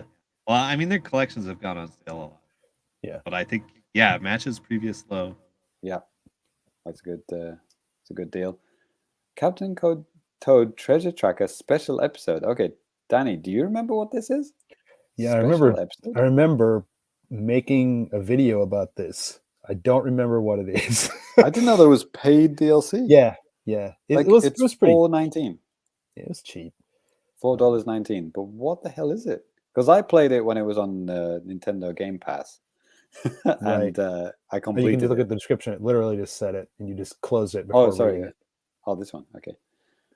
As of February 13th, 2019, you can purchase special episode to continue your journey with 18 new challenges, including 5 brand new courses. Purchase and download this content before March the 14th for early access to one of the courses. Okay. Yeah, it was just new courses and stuff. I don't remember if there's anything like super groundbreaking or whatever, but I mean, it was fun enough. Some are based on Mario Odyssey, but I played the Mario Odyssey stages when I played the game trial version. Maybe they just put them all together at some point. I really don't remember. Yeah, maybe I'm just trying to remember. Did I play these stages? These do look familiar, actually. Yeah, I played all of them. I'm pretty sure. Yeah, I don't know why you need DLC. Captain Toad, what a fantastic game! It's a really good little game. It is a really good game. Yeah. Oh man, I just had a little bit of history about that game. Actually, it was originally supposed to be Zelda, like a Zelda game. Really? Like it was supposed to be Link, because they wanted a character that couldn't jump. So they tried it with Link, but then Miyamoto changed his mind. So then they went with Captain Toad. Okay. And then later that turned into the Link's Awakening remake, right? Okay. Similar. Yeah, I mean, that makes sense. Right? Cute. Yeah. Interesting. Lemonade. It annoyed me that they didn't release a DLC for the 3DS version. Yeah, I want to pick up the 3DS version of Captain Toad. That'd be fun. Oh, Contra collection. Ooh, MLB The Show, $10. That's nice. MLB The Show. Danny goes to the baseball. Ty goes for the Contra. Yeah, right. Yeah. Classic. $10 for a baseball game. Good deal. Great deal. It's a great game. Lots of content. Oh, that's only last year's game. Wow. Yeah, yeah. It's cross-platform play and stuff too. You can play with other people. You can carry your save over to other consoles. I mean, it's pretty legit, man. Nice. All right. Take your word for it, mate. So could you play on Switch when you're at the office and then go home and play on your nice console? Yeah. Nice. Yeah. You could even play on the cloud. On the clown. Good lord. That's on the Xbox. Genesis Classics. Now, Danny, I know you have a Mega Drive controller that you bought from the Nintendo store. Yeah. Yes. Do you have this Mega Drive Genesis collection? I do not. I do. Time to get on it. On Xbox. Right. Yeah. Play on. It's a lot of games, if I remember. I think it's like 30. I thought it was more than that, but yeah, at least it's a lot of games. It is a fat stack of games. It's got Sonic on, but don't let that hold you back. There might be some good games on there as well. Ty, do you recall off the top of your head? Are there any good? I think I played. I remember. Yeah. See, I remember this UI. Yeah. It's a nice. It's a pretty nice UI. Yeah. Some edgelord bedroom from the 90s. I mean, Streets of Rage. Yeah. I mean, there you go. That's worth the cost of entry. Golden Axe. Let's fucking go. Golden Axe, man. That's fun. Yeah. There you go. Columns 3. Danny, your dream has come true.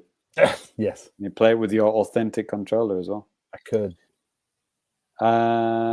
Okay, we're almost at the end here. Is there anything else? Oh, Doom, like 2016 Doom is $10. Nice. Matches previous low. That's absolutely bargain. Somehow you've avoided it till now. It would be a good time to get. Fight and rage. Fight and rage. Game of the year last year or something like that. I don't know. $7. Yo, this game is so good. And Danny, I think Danny will actually back me up on this one. I bought it. I still haven't played it. I mean, I love it. I beat it 3 times. Oh, Ty wants to talk about Simon again. Oh yeah, Simon's Skullgirls. Indivisible. I don't think they actually have the rights to that one, but nevertheless, it's a good game. There's a character that looks like him in the game, right? Yeah. He appears in game as an NPC you can talk to. Right. There are some various other people from around the internet. Yep. Now, Danny, Wolfenstein 2. I believe you bought this. Yes. For a similar kind of price. Yeah, basically about the same price. Have you played it? Nope. Have you downloaded it? I might have deleted it to clear up some space. Brilliant. That's a good game. Because that one's like not very long. Yeah, If we're talking like BioShock collection, that's like 3 20-hour games. But this one you can finish in like 10, 15 hours. And it's a really nice story. Right. And it's enjoyable. AZ brings up a funny point. Those ads, though, man, yeah. The website, the Deku deals, ads are really annoying there. It's even worse on mobile. Right. It's awful on mobile, but we don't have any Nazi ones today, thank goodness. Yes. My Friend Pedro, we talked about that. The 2D Matrix Max Payne game with the banana is $8. Definitely get that. And I think that's around about it. I'll give a scroll up a little bit for a second. One more. Let's see. Blaster Master Zero. You guys play that one? Yeah, I picked it up at launch, and Switch launch. A little tempted. Novi. It's fun. I mean, I haven't even beaten it, but it was fun. I have Castle Storm. It's kind of unremarkable. I think there's 2 Blaster Master Zeros now, isn't there? There's a sequel. Okay. 02. Arian, Oh, good Super game. Sale. There it is. There you go. Nice. I'm just going to leave it on this as we finish the Fukubukuro. But the game that I literally just talked about in my new business is on sale, 67% off. It's $9.89, under $10. Stop listening to this podcast and buy it right now. It's so good. That's it. Word. So I will close up my sack and pass it over to Ty. Yeah, I might hop on and buy Demon Turf Neon or whatever it was called. Neon Turf Masters. Yeah, Neo Turf Masters, the fucking Neo Geo golf game. All right, so now it's time for a new kind of Fukubukuro, except instead of a Bukuro, it's a Hako, and instead of lucky, it's it's kind of lucky, I guess. So all right, this time this is room, but yeah. this is a special episode because over winter vacation I discovered and played 2 new UFO catcher sites. And we are going to get into those first. Oh god, why did I put these so far away from my chair? All right, first up, I discovered Capcom has their own UFO catcher site. Nice. And it has the same UI menus and effects as the old Sega Catcher Goton site. Just copy pasted. Like I guess they use the same contractor because it's like exactly the same. And let's open this thing up. They do have special Capcom prizes, and there should be one in here, exclusive to the Capcom UFO Catcher site. Nice boxes. Nice box art. Yeah, they have their own boxes. Yeah.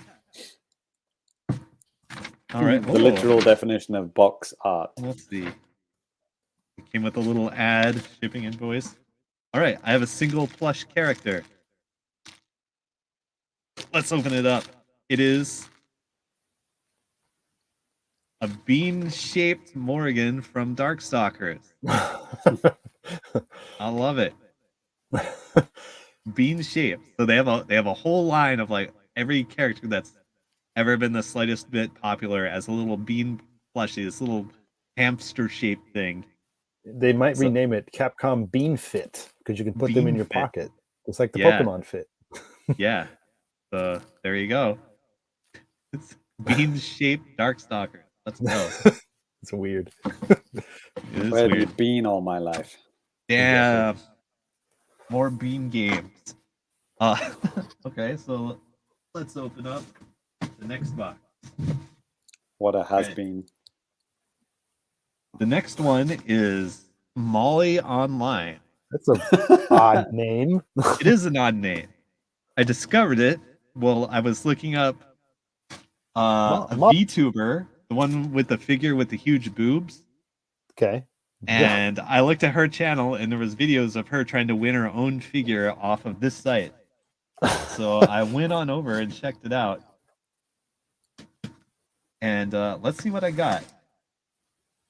I actually think I won like 3 things, so I'm kind of suspicious of how small this box is. So let's see what we got in here. I can't remember if I shipped 1 thing or 3. Let's see, what do we have? Oh yeah, they're all here. I was expecting this plush to be bigger, but whatever. All right, let's open this up. It is a VTuber plush. It's what's her name? Pekora, the rabbit girl. It's adorable. Yes. You guys like VTubers? Because I sure do. Yeah, love it. Yeah. Cringe. Yeah, no, it's like I don't know anything about them. Like I wouldn't even know that they existed unless you told me. Like no joke. All right. Know who exists? Right. VTubers. Yeah. I did a little VTubing over winter. I was Santa Claus. Nice. I was giving away game codes as my alter ego. Right. It's pretty good. Santa All right, Claus. next up, I have a little Spy Family game. I guess this is like the the pop-up pirate Kurohige, Yeah, like a mini version with nice. Anya. Yeah. Looking pretty adorable. Maybe I'll bring this to work. Cool. Yeah, it's cute. Yeah, I guess. Yeah, it is just straight up mini pop-up pirate. Yeah, That's what the game's called in English, right? Is you it guys like know what I'm talking about? I know exactly what you're talking about. I have a Star Wars one. And, Yeah. I played that, but I've only played it here in Japan. I don't know if I ever played it outside of Japan. Is it a thing? It's a popular thing. Like I've seen it in like multiple schools I've worked at. And like I've used it in English classes because it's really easy to like just do like a drill, like make the sentence, put in the sword. Yeah, but I'm saying, like, is this a thing outside of Japan though? Well, it has a different name in the UK. It's called Skewer the Scallywag. Yeah. Nice. Yeah, a couple of my American friends knew about it. Like, yeah, that's why I'm saying pop-up pirate, because that's what one of my friends called it. I'm thinking, wait, is James just kidding? I mean, it's yeah. Are you fucking with us? Who knows? Yeah, I mean, people in the UK just like name shit the weirdest thing possible. Yeah, so it's like it makes sense. Skewer the Scallywag. All right. Oh, and there's one more thing in here. You guessed it, big boobs anime girl. Is she there a you VTuber? go. Mom, don't come in. Mom. I'm getting dressed, Mom. God. For 30 minutes? Yes. I'm looking at anime porn, Mom. No, you're not. You're looking at those VTubers again. By the way, over winter, I also cleaned up like all those UFO characters, or all those figures I had out, and I put entirely different ones up. Okay, so it did look a bit totally different. noticed that. Yeah. The trash changed color slightly. Trying to rearrange all the shit here. Great. All right, on to the trash. Lemonade also too, in regards to the last figure, the best kind of figure. Yep, big boob anime girls. Get those clicks. Yep. All right, what the hell is this? This is a plain, boring box, so you know it's from Taito Catcher. Of course.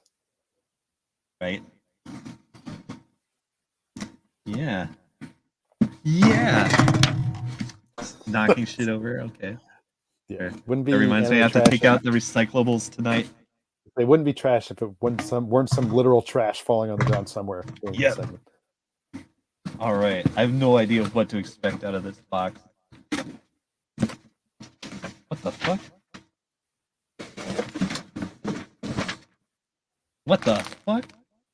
I have no idea what this is. It's like a big pillow or something. I vaguely remember getting this with a free ticket. I have no idea what these characters are. What is happening there? Yeah. It's just a big pillow, I guess. Yeah. J-Cat just confirmed I was correct. She said, listen to James. It is definitely called Skewer the Scallywag in the UK. So, thank you for confirming that, J-Cat. Yep. Copyright Beijing HMCH Anime Company Limited. Okay. So if anybody knows what the hell these characters are, please comment. I beg you. Yeah. All right. Where the hell was I? That looks like a Comiket made character. Right? Where? What? The one I just held up. Like looks like someone just made it. Okay. Maybe. It was me. All right. Next, I have a modest sized box from Toreba. Probably the hardest site, but also the one that gives the most free plays. Ty, the chair that's behind you that you're holding your boxes on. I mean, I lived at the same kind of apartment. I remember that chair very vividly. It's not so comfortable. No, I don't sit in it. It's like a coffee table to me. Yeah. All right. Danny getting PTSD from a chair. Yeah. Kind of. Oh, shit. Nice. A practical, useful thing. I got this tumbler. Oh, cool. Oh, nice funny drink thing. Now you can actually have drinks. Yeah. You'd have to drink directly from the tap anymore. Apparently, it'll stick to walls or something. I don't know. But yeah. It's got a grippy bottom. suction tumbler, 500 milliliters. I don't know if I'd want to stick that to something like a wall when it's full, though. Well, I'll try it out and I'll report back. Okay, fill it up. You have to fill it up. Nice. Though. I actually grew up in a village called Grippy Bottom, by the way. Yes. Yes. Fake or real? Actually, I think I would fail that quiz. Like British town names, fake or real. That's fucking hard, man. There's some crazy town names in the UK. You know what's fucked up? One time I won like a funny little giveaway contest that Rare did on their Twitter years ago. And you know the main writer guy, Lay Loveday, when he sent the prize to Montana, he made fun of a lot of place names on Twitter. Like what did he say? He said, let's see, there's Hellgate Valley, Rattlesnake Wilderness area. All right, that's the next vacation sorted. All right, what do we got? What was it? This is from Tokyo Catch. I find Tokyo Catch to be probably one of the easiest and definitely the most foreigner-friendly of the UFO catcher sites. Are there any that are like just not foreigner-friendly at all? Yeah, like a lot of them, like they're like Japanese only, like Taito, and they at least work with my credit card. But like what's the one the thing that Sega Catcher turned into? It's now Ego Online. Yeah, it doesn't like take foreign credit cards, and it just kind of sucks altogether. Anyway, I got a big old Sailor Mercury. Any Sailor Moon fans out there? I've seen it before. Seen it before? Yeah. Yep. She's my favorite. Okay. He says. I thought the one with the green was the coolest one, and Tuxedo Mask. The green one, is that Jupiter? I think so. All right, and I got an Aqua Float Girl. I have no idea who this is, but there's like a whole series of these characters in like floaty little inner tubes. Does it say blessing on there somewhere? It does. It says like blessing. Hashtag blessed. Hashtag blessed. Hashtag blessed. Blessing software. So. Is this like a mascot for like a software thing or something? A church? Yeah. What is this? Yeah, right there. You tell me, man. Is this a thing that's like localized as rent a girlfriend? Yikes. Maybe the less I talk about that, the better. That's why. Hashtag blessed. Okay. I got one more big box. Let's go. That is a big one. A big box from Godiva. It's got to be something big and fluffy. Oh, it's got some weight to it. Let's find out. Corn cob. Squash. Corn cob, yeah. The cob. A loaf of bread. Corn cob again. Finally, you can eat. Yeah. It's made of foam. Yeah. Ty's like, please let it be food. Yeah, I haven't gotten food from a UFO catcher in quite a while. He hasn't. Every now and then I'll try to grab like they have bundles of energy drinks you can get. But I've never won any of those. I know what this is. All the packing material I can eat. There it Jesus is. Christ. Nice comfy bed tonight. Yeah. Oh man, it's like a smaller box, like exactly the size of this box inside. A box in a box. Jesus Christ. Anyway, like, okay, can you see in here? It's like oh man, that sucks. Like wedged at the bottom of the box. Yeah, it's coming out. Thinner box. Yeah. Anyway, it's another shelving unit. There's like nothing you can see on it, but it's like 150 centimeters tall, and it has a lot of little shelves. Nice. And it's. I like that giant box full of like stuffing and padding to have one little shelf. Yep. Brilliant. Worse than Amazon. I don't know about do that. I do all of my shopping through UFO catchers? Yeah, almost.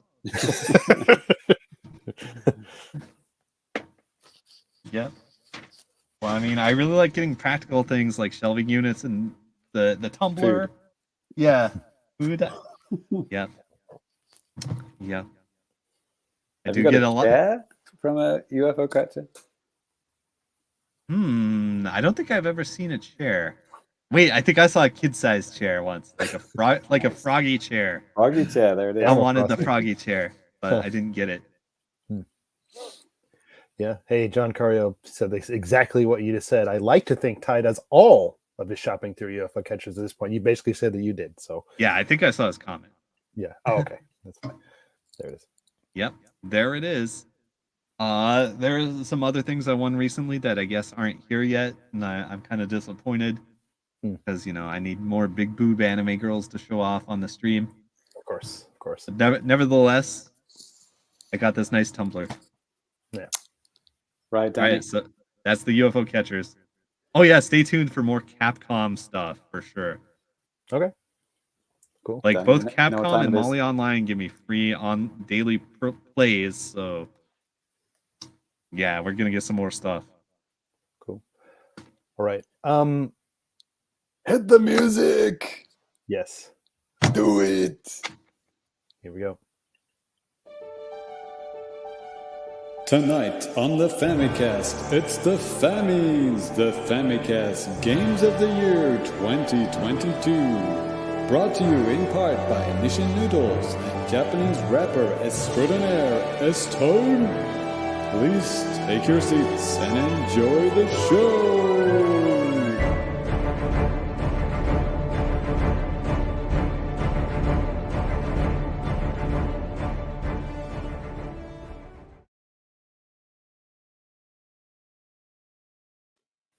Part 2. Nice. Didn't add that beyond. Didn't make a new video for this. Yeah, we just replayed the same video from the Fammies. Yeah, this is the Fammies Part 2. These are the things that we couldn't talk about in the Fammies because they're old. And the rule that we have with the Fammies, it has to be released that year, 2022 games for the last one, right? So yeah, we can talk about old games today. Where Danny's also going to give us an update on our most popular videos of the year. I'm pretty excited to find that out. And yeah, anything else that we want to talk about that we can talk about in the main Fammies. So top old games. Here we go. I've got a little list here. So for me, my number 5 most played game of last year was Golf Story, which I played for just over an hour. That was a game trials game. And yeah, I really liked it. And I think there's a sequel coming out this year, like Sports Story. Oh, it's already out. And it's already out. Broken as shit. Gotcha. Yeah. Are we going to go round robin or just mine aren't numbered. Mine were just okay. Yeah. I'll just go through mine then, and then we'll go over to Danny. My number 4 was Buddy Mission Bond. Whoa! Which I played for just over an hour. Again, a game trial game. It was okay.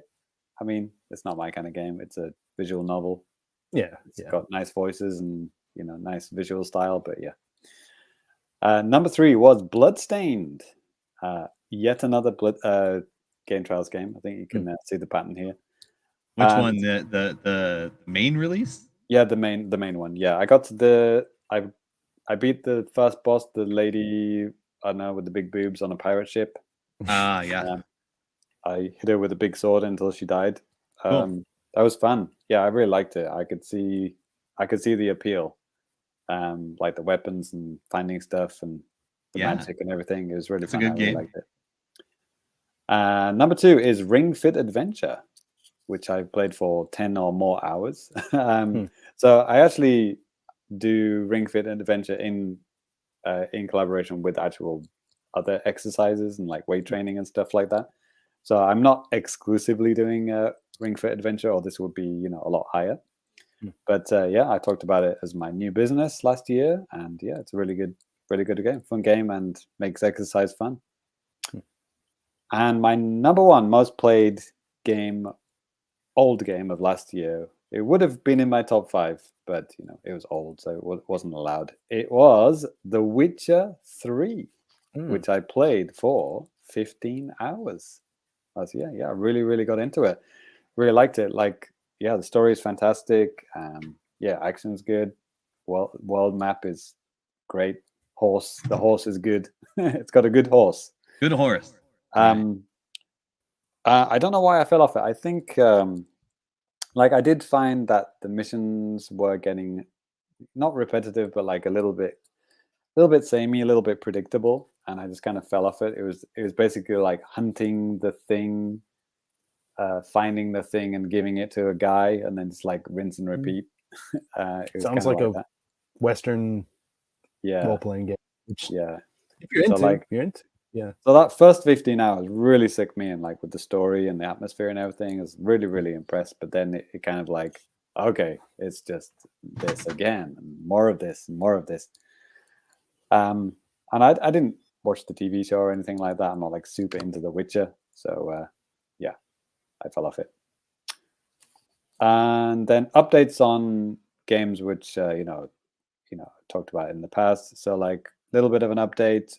So I played 10 more hours of Mario Kart DX. Probably that was all DLC stuff and game parties, game nights, whatever, with my students, with our patrons. I played Splatoon 2. You forget that I played a lot of Splatoon 2 last year because Splatoon 3 didn't come out till September. Right. It was 9 months where Splatoon 2 was my main game, right? So in 2021, I played Splatoon 2 for 245 hours. I don't know if you remember that. I may have talked about that in Fammies 2021. God. So by the end of last year, my total was 360 hours for Splatoon 2. Up until Splatoon 3 came out. Nice. Good number. So 360 hours for Splatoon 2. And then I only put a little bit more time into Smash. I went up to 130 hours in that. I think I played that. I don't think we played it in game night. I think that was probably just with my students. I put an extra 5 hours into that. And then another game which I didn't talk about, which I put another 5 hours into last year. I went from 75 hours to 80 hours, was Super Mario Maker 2. So the reason why I got back into Mario Maker 2 is that somebody made Super Mario Brothers 4, and I think one of the gaming websites kind of picked it up, and they ran an article and they interviewed the guy behind it. He started designing this in Mario Maker 1, and then he recreated all of those stages again for Mario Maker 2, brick by brick, and then created more stages. And then with in case you guys didn't know, Mario Maker 2 added a world builder, so you can actually build your own worlds and add your own bonus rooms and everything like that. And so he made Super Mario Brothers 4, and the reason why it got picked up by the website is that the levels are really, really good, and they're not stupidly they're not trolly. They are well designed. They have a theme. He themed each of the 8 worlds like a Mario game, and it's really, really, really good. And they are proper worlds. I think it got to world 3 of his game world. And I'll try and find the password for it so you guys can play it. But so it's Mario Maker 2 brackets Super Mario Brothers 4 built within that game. Ironically, the Japanese version of Super Mario World does say Super Mario Brothers 4 on the package. Right. Exactly. N64 stuff, should we save that for after you, Danny? Can I go ahead? Go for it, man. Just do it. Yeah. So I have a top 10 N64 games. Okay. I played a lot of N64 last year. I didn't talk about it in the Fammies because it's old. But well, not necessarily. Some of them released. In they were new. Yeah. One of them. Yeah, I guess technically could have been it, but I don't know how we do it. But number 10, I played Yoshi's Story for 15 minutes. I love the N64 app. It does it down to the minutes. Yeah, it's nice. That's cool. I wish the Switch would do that. Yeah. Number 9 was Pokemon Puzzle League for 33 minutes. Number 8 was Mario Party 2 for 45 minutes, which, before you have a go at me, that was only for the game night. Yeah. Okay. Number 7 is Star Fox. I played for 50 minutes. Star Fox 64, obviously. Great game. Game night, huh? Oh, yeah, game night. I played a bit on my own as well. Okay. Kirby 64, 53 minutes. That was on my own. Yeah, I really liked that, actually. It turned out to be, it's actually a pretty good 3D platformer. Or 2D, 2.5D, 2.5D platformer. Right. Number 5, Mario Tennis, 57 minutes. A bit of game night for that one as well. Mario Kart 64, 1 hour. That's definitely a game night game. We played that for like maybe a couple of game nights. Yep. Number 3 was F-Zero X. I played for 1 hour and 2 minutes. I think some of that was a video me and Ty made last year, like where we played online with LAN adapters. And and I like F-Zero X. It's a great game. Number 2 is Pokemon Snap. I played for 1 hour and 15 minutes, and that was the first time I ever played that game. So yeah, and I did talk about that in the show, I think. And number 1, my most played N64 game was Banjo and Kazooie, which I played for 5 hours and 37 minutes. So I mean, Banjo probably should have been in my top 5 most played games. But, you probably could have added it there. I mean, because like I said, if we go by the technicalities of our own rules, it's like, well, it did release on the Switch in 2022. Okay. Can I do that? Because there's some kind of was it like Overwatch 2 and like my number 5 most played game? If you want to fix it up, that's fine. I'm gonna knock that up. Okay, I'm gonna replace Overwatch 2 with Banjo and Kazooie. Loved Overwatch 2. Got it. Danny, give me your old. Yeah. games. So some of these, it's kind of, well, one of them is kind of weird because Star Wars Knights of the Old Republic was a 2021 release in everywhere else but Japan. It was technically a 2022 release for Japan. As far as I know, it was the first time it ever released here in May of 2022. But I just bought it from the North American shop, and I played it for about 23 hours in like just the month of January last year. I just played a lot of it during vacation and stuff like that. So I played quite a bit of that. Sorry, which game was that? Knights of the Old Republic, Star Wars Knights of the Republic. I remember you talking about that. Yeah, and this isn't, I did not put this in like order of like in terms of hours. It's just a really, I don't know what order I wrote this down in. It's okay. I played a tad bit of Hades last year just for a little bit. I went on a run, 2.5 hour run, got up to around 40 hours on the game completely. Man, I got all the way to like the very end and then just bit the bullet. Couldn't clear Hades again. Great game, tough, but yeah, really fun. Tetris 99, love that game. I played it for about 10 hours last year.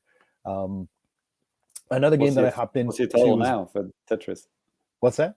What's the total now for Tetris? It must be like 100 or something. 185. Holy shit! Yeah, so I played quite a bit. It's one of my highest played games on the Switch, I think. But I know, I haven't crossed 200 on anything. So and then I played a lot of eBaseball Pro Yaku Spirits 2021. And you're probably thinking, why the hell did you play a 2021 game in 2022? Well, as I've talked about on the show before, this baseball series from Konami, all of them have like a 2-year release cycle. So basically it's good for like 2 seasons. And they had like a mode on there where basically it's like you're playing through missions that happen. It's like games that happen like today. You can play through every single game being either team. So I usually do that. I did it for my favorite team, the Lions, like all of their games throughout the whole season, like 144 games, like did that.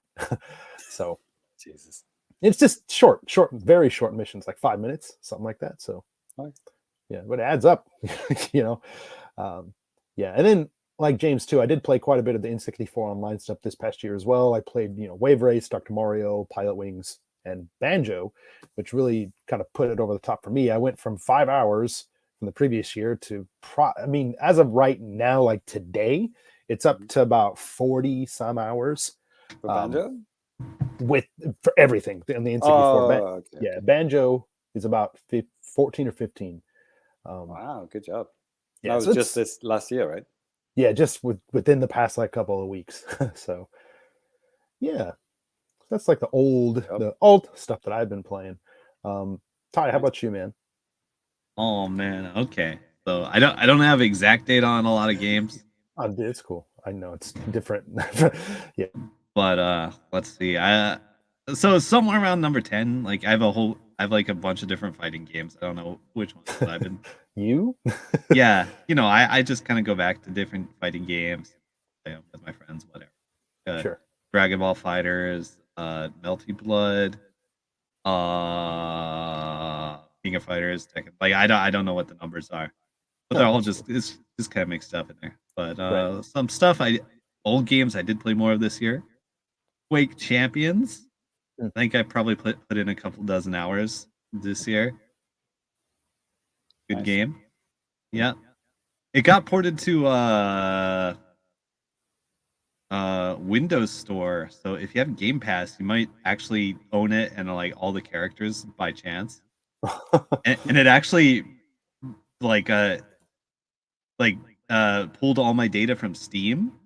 Oh. So like all my unlocks and like stats and stuff are on there. So and it like just automatically unlocked a whole bunch of achievements too. And I'm like, yeah. What else did I play? Okay, so winter vacation last year I was playing Jump Force before the servers went down. Right. You might remember me talking about that. That game sucks, but it's pretty, and I got all the achievements, and I made a lot of people mad online. So because that's a success story. Yeah, because I beat them in a fighting game. Oh. And How dare you. The game is really broken and scummy. So it's like extra rage inducing. Yeah. So like I just went in with my fighting game brain like, okay, what's the dirtiest thing I can do to people? It's like the entire game is built around like unblockable setups. It fucking sucks. That's how I won a Soul Calibur tournament as Siegfried. I was just like down, up, kick until you kick him out of the ring. I beat everybody. And then I faced a little kid and I was like, I'm going easy on him. He kicked my ass the first round. I was like, okay, I'm gonna have to spank this little guy. And I did. Yep. And I won. Cool. Good job. Thanks. I lost. I thought you were gonna say, and then the kid just beat you again. No, I made it to the finals and I fucking lost. All right. By the kid. By the kid. Nice. That was one of my friends. All right, what else? Avon Colony. You might remember me talking about this. Yeah. Like basically building a space colony. Mm-hmm. A very chill game. I had a lot of fun with it. It's very addictive. And it took about like 50 hours even to get all the achievements. It's really addictive. Yeah. Right. As long as you're having fun with it. Yeah. This really should be Ty's achievement list of the year, right? Yeah, it basically is. Rumbleverse. That launched this year, and you might remember there was a news story a couple days ago where about how it might come to Switch. Shit, yeah, we didn't talk about that. We should talk about that news. Yeah. Good game. It's basically if Fortnite was a fighting game. Okay. And it's made by the Killer Instinct people, so there you go. Okay. Coming to Switch this year, guaranteed by Ty Sugar. Yes, I personally guaranteed it as an industry. I have no fucking idea. Okay, like I didn't even read the article. I just saw the headline. I'm like, oh. All right, what's next? Oh yeah, Dark Souls 1 and 2. All right. Was that this year? That was this year because Elden Ring came out and you started getting into the mood of like that. So I went ham on Dark Souls, went from like 0 achievements to all of the achievements. It probably took like 100 hours. God. I'm just guesstimating. And then I got pretty far into Dark Souls too. Like I basically beat the main game, but haven't done all the side stuff, which is a hell of a fucking grind. But like I have like 50 hours in that. Okay. And then after that, it's time for Dark Souls 3 and then probably Sekiro. And then maybe I'll get to Elden. We'll see. Nice. What else? Civilization 6. I think I started playing it last year, but I kept playing it this year. Like it's kind of sitting at 150 hours. And Civ 6 is a game where you start playing it and you don't notice how fast time goes by because, you're not sweating when you're playing it. It's just kind of like, oh, next turn, next turn, next turn. And you're like, oh, fuck, look at the time. Yeah. Like I've never played Sim or Civ 6, but I know exactly what you mean, like that type of game. I was kind of the same way with Cities Skylines. I had that back in 2016. Like Scott actually gave it to me for like my birthday that year or whatever. Same type of stuff. You're just playing, you're like, oh my God, it's been like 4 hours. Well, my computer feels like it's going to explode, so maybe that's why, or 6 hours, or it's like that. Mm-hmm. Oh yeah, like I think I picked up the DLC this year for Civ 6. Changes the game radically, actually. Yep. What else? I'm up to, I think, 2,500 hours in Killer Instinct. That's quite low, actually. I was expecting the tens of thousands. Yeah, like I'm not on the online grind every day like I was like in the first few years of it coming out. It's more like I just play like a tournament every other week, so it's like a couple hours every other week. But so there is one game that you must be near 10,000, and I think it's coming up right now. Yeah, Dead by Daylight. I have no idea what my hours are because it's split between 2 platforms, but my best estimate is 4,000. Okay. That's it? Gross. Well, total, not this year, but total. I'm kidding, man. Lightweight. Yeah. Right. So like I'm really making a point not to play it at all when there's like no event or like I've unlocked all the things. I'm just like, okay, quit the game cold turkey. So like I don't go insane, and then I don't need it, I swear. And then I'll play when the next character drops or like the next event with things to get comes out, which will probably be the Chinese New Year one.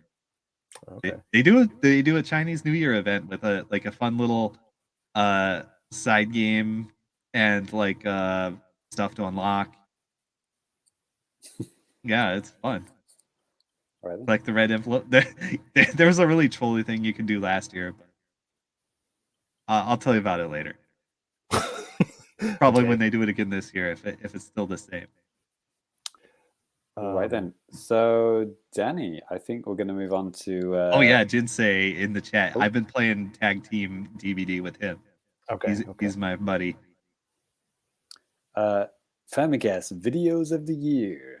So, Danny, what's our most viewed videos? I don't know, top 5, top 10? What do you got? I did top 5. And just for this is a recap from last year for 2021, our number one was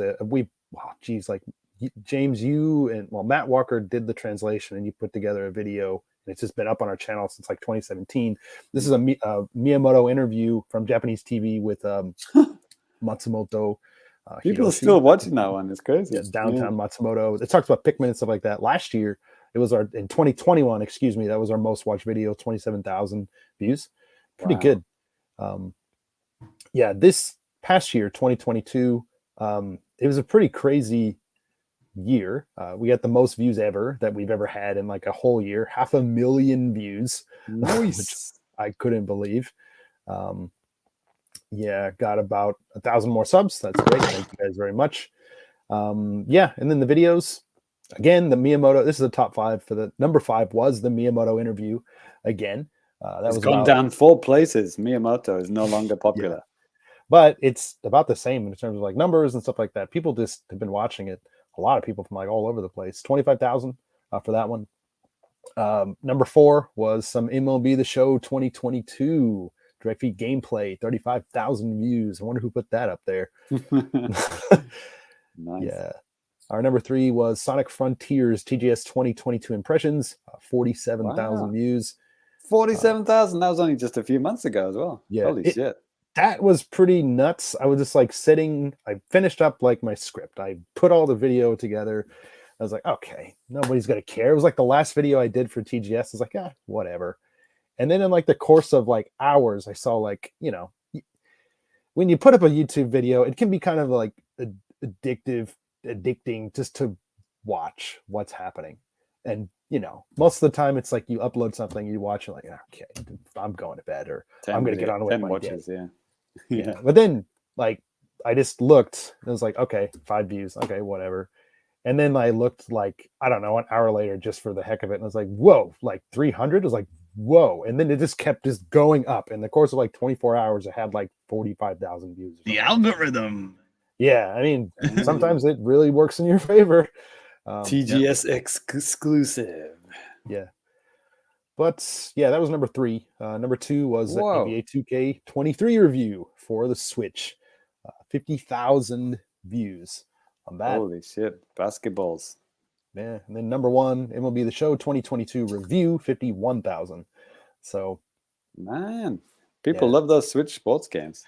Yeah, it's like one of the reasons why I make them is because everybody's like wanting to make reviews for, 4K versions for like the Series S or PS5 and stuff like that. And then everybody does that. So nobody makes stuff but the Switch version. So it's like, somebody I want to watch a video about this. Why not? Why don't let's fucking make it?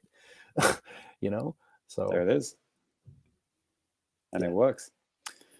Man, I'm amazed by the Sonic one now. That's incredible. Yeah, it was. And you ended up getting that, didn't you? You didn't talk about it today. Yeah. I got it for Christmas, actually. I haven't in the trash. No, I haven't played much of it. Yeah, I played about 45 minutes, like on Christmas Day. What you played 1 minute for every 1,000 views on YouTube. Yes, yes. No, I was interested in the game, and it seems fun. I want to adjust the controls a little bit before I pass any judgment on the game of my 45 minutes plus TGS that I played. So garbage, broken controls, and camera. Got it. There it is. Right. Yeah, but that's that for that. Cool. Well, that's it. That's wrapped up the loose ends of Fammies 2022. So we did ask the Discord for games that released too late in 2022 to talk about this year. So let's talk about them in the Fammies 2023 of the year. Rolls off the tongue. Rolls off the tongue. So if you guys have any suggestions for that, actually, we did have a couple. Is somebody on the Discord? I think Lemonade had a suggestion, or maybe he's going to say it again in the chat, in the live chat. There was a music game that came out in December. Melatonin, yes, which is like a Rhythm Heaven game, right? But like with a crazy, amazing art style. Mm-hmm. And I believe Nintendo had another suggestion. Is anyone on the Discord? Ty, you live on Discord. Yeah. What about it? What did Nintendo suggest for games that released too late last year? Let's scroll up. I think it was just regular family chat. Yeah. Little Gator game, scrolling up. Oh, I think that was it. Oh. Little Gator game. Lil Gator game, yes. That released in December, I guess. Yeah. So yeah, we'll have to check that one out. And of course, Crisis Core, which Danny talked about today. Right. Yeah, they all released in December. Lil Gator game, there he is. He's in the chat now. Cool. Nice. So yeah, they'll be all considered for this year's Fammies. This year is 2023, in case you forgot, Danny. I did. Not 12 months away from now, but yes. Right. That's a wrap. So, Danny, what's next? Are we doing some feedback, or are we going to bed? I just wanted to not together. I just mean. Oh, damn it! I mean. Yeah, well, we'll do. I have just a couple of different feedback things to bring up from the YouTube from the last episode, actually. So we'll go ahead and do that. And if you guys have any feedback, feel free to drop that in the comments on YouTube. Hit us up at the Famicast at gmail.com, and we can read your stuff out like these guys. Here we go. Metal Mike from like right after the Fammies. He said, hey, another awesome Fammies, guys. From the red carpet arrivals to the massive world premieres. The show's packed in everything from another exciting year in Nintendo gaming. Well done. Quick side note, I was shocked to see Xenoblade 3 get completely snubbed from Best Music of the Year. That's a shame. Deal with it, Mike. No. Yeah, another one too happened right around the same time. Little Tokyo on like the previous episode before that. It's like all I want for Christmas are Super Cat Drugs and KFC. Hell yeah. Brilliant. What, like ketamine? KFC or NFTs, whatever. Oh, I thought you were talking about actual cat drugs. Well, yeah. And one last one from the YouTube. I just saw this from Chariot Goblin.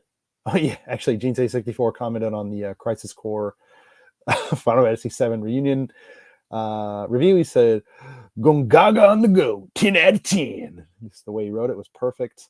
And yeah, Chariot Goblin 2, Happy New Year. My top 3 games of 2022 were Splatoon 3, Kirby and the Forgotten Land, and Live Alive. It's shocking that Splatoon 3 lost in the Fammies. Rigged. It is. It's a rigged election. Anyway, excited to play a new Zelda and Pikmin this year. And James. Is that going to happen? A new Zelda? Oh, definitely a new Zelda. New Pikmin. Not sure about that one. Supposed to. All right then. Oh yeah, we got some nice tweets. There's one Metal Mike did a nice GIF for Diddy Kong Racing. Yes. And Russ with the Funky Kong one. But yeah, we should talk about this one. So last in the Fammies, Custer Golf won Famicast Indie Game of the Year. And yes, Chew High Labs said, "Oh shit, our very own Custer Golf got." Yeah, I actually just bought it and I played a couple levels earlier. Cool. Yeah. What do you think? It's fun. It's fun. Yeah. Okay. Yeah. It's hard. Yeah. You can see why Scrubs. It is hard, but it's fun. Yeah. So yeah, congratulations again to the Custer Golf team, Liam. And best awards you've ever got. Best awards ever got. Yeah.